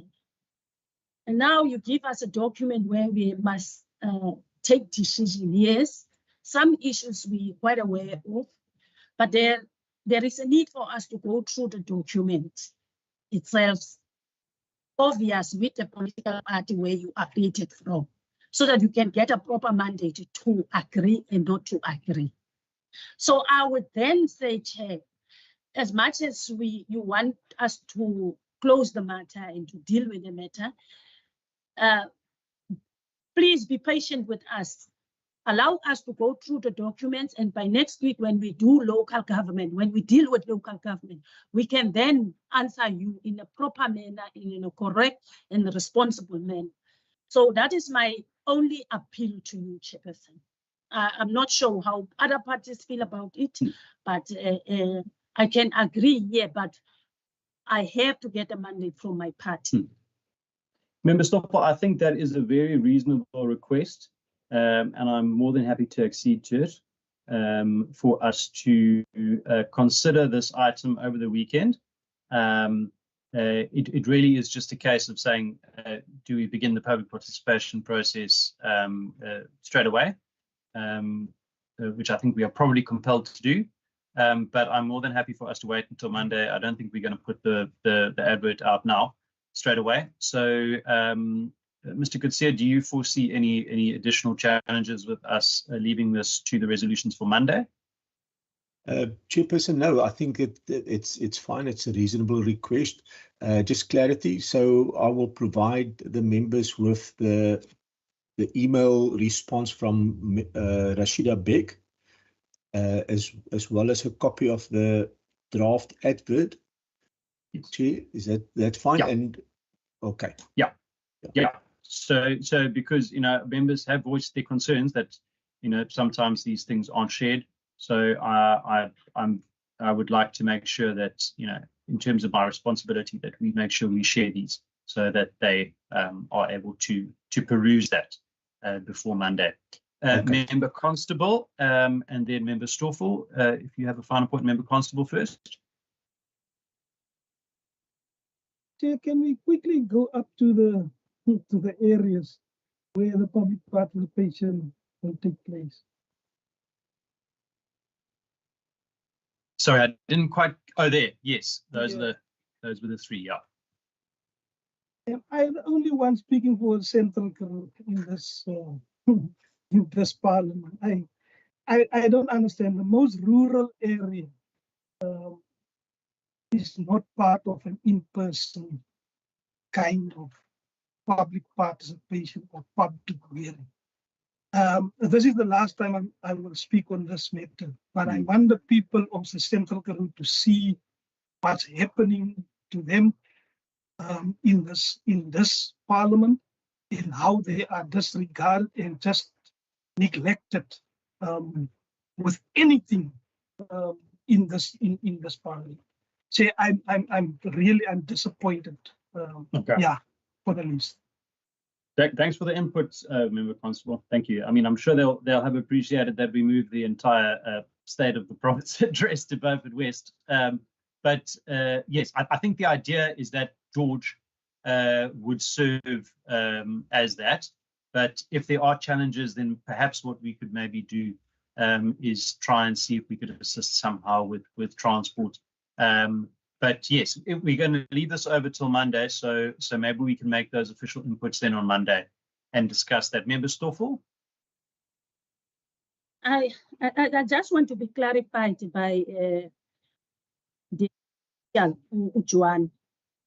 The letter was being directed to the chairperson of OPA, of the NCOP, and now I've heard there's Rashida. Is there certification from the chairperson of the NCOP? I don't want to be difficult, but it's necessary for us to know if does the chairperson of the NCOP, is he aware about this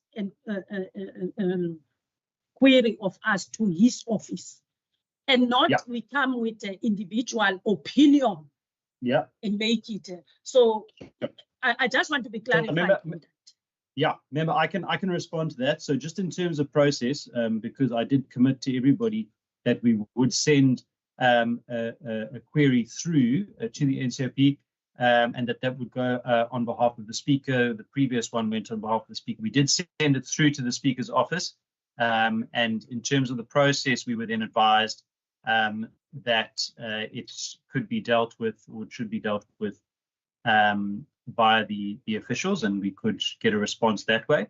But once we have made our decision in terms of this, we will certainly send notice to the NCOP and the chairperson to inform them that we are going to be embarking on that public participation process. So that was the advice that we were given. Do we have Ms. Kule on the meeting, our legal advisor? If you can just confirm from your side, Ms. Kule, if there is any legal ramification in terms of us not getting the direct go-ahead from the chairperson of the NCOP. Afternoon, Chair. Afternoon, members. Chair, as far as I can ascertain, no. And I'd advised actually Mr. Kutsia that, it is my opinion that we should proceed with the public participation. And because, we have no choice either way, we will have to do it at one stage or another, whether it's issuing a negotiating mandate de novo or an amendment. It will be a process that will have to be undertaken. So no, we can proceed, Chair. Thank you very much for that legal advice. So we will hold it over till Monday either way because of the request that came through from Member Stoffel. But that is certainly a very good sound legal advice. Member Masipa? Yeah, I think Mayor Khwale covered me. I just wanted to make a point to say that either way, we definitely going to have to go out for public participation.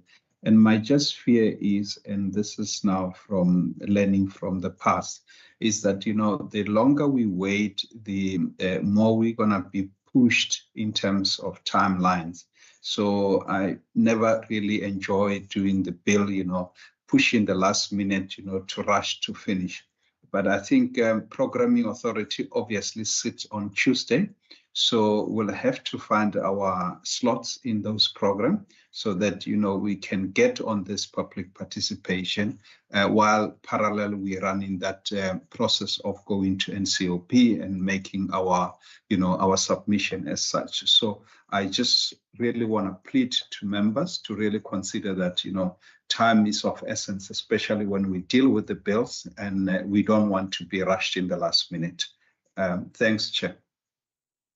Thanks, Mr. Masipa. I fully agree with you.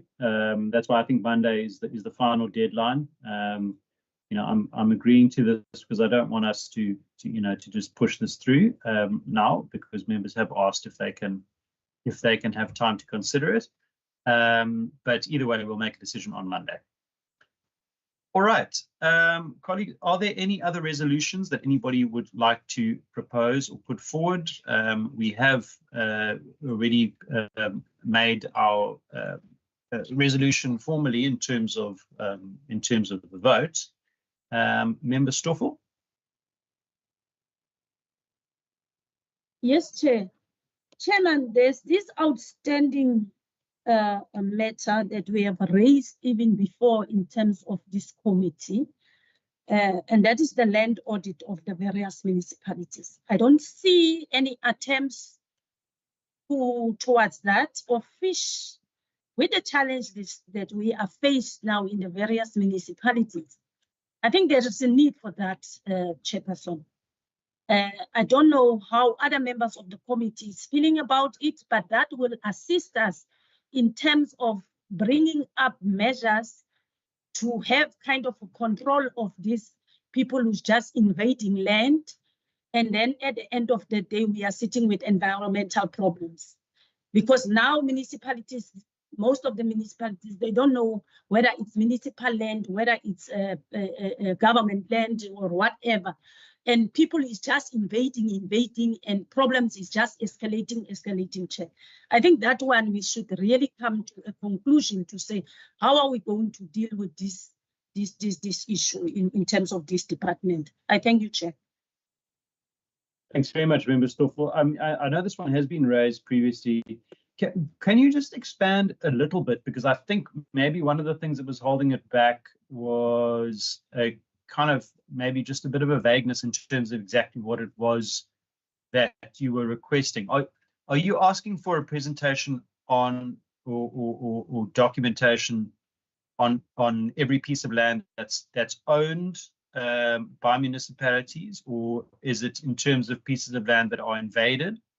Can you just expand a little bit more so we can try to see if it's something that we are able to assist with? It's pertaining the land that is owned by municipality. Okay, so you want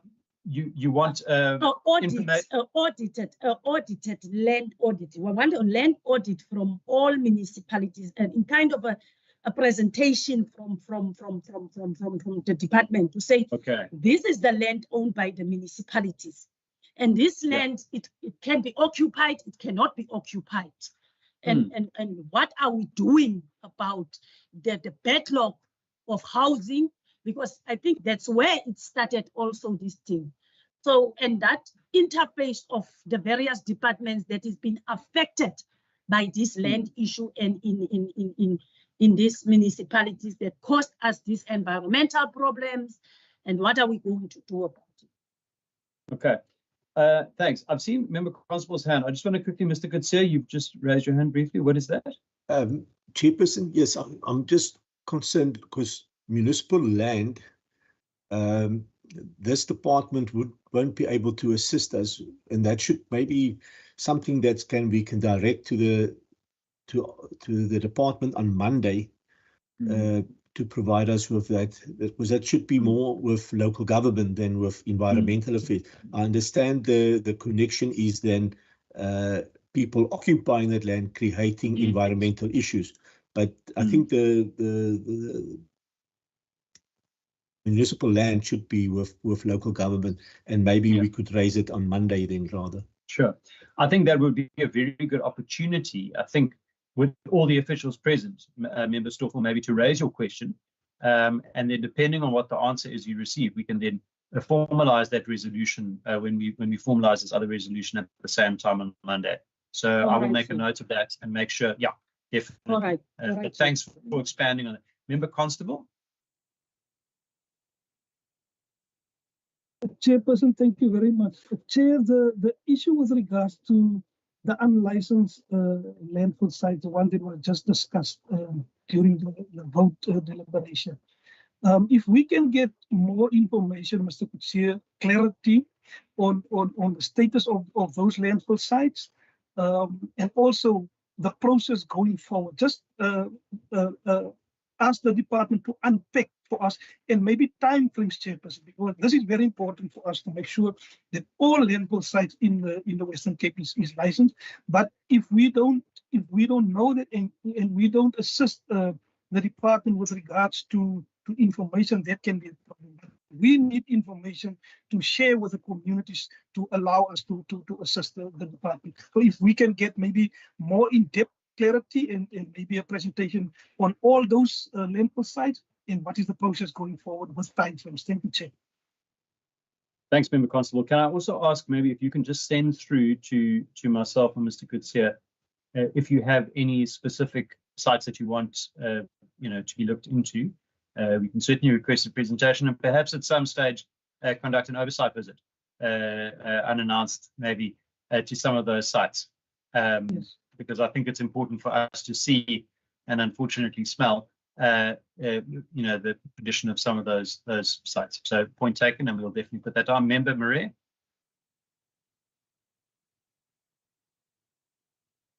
Thank you, Mr. Chair.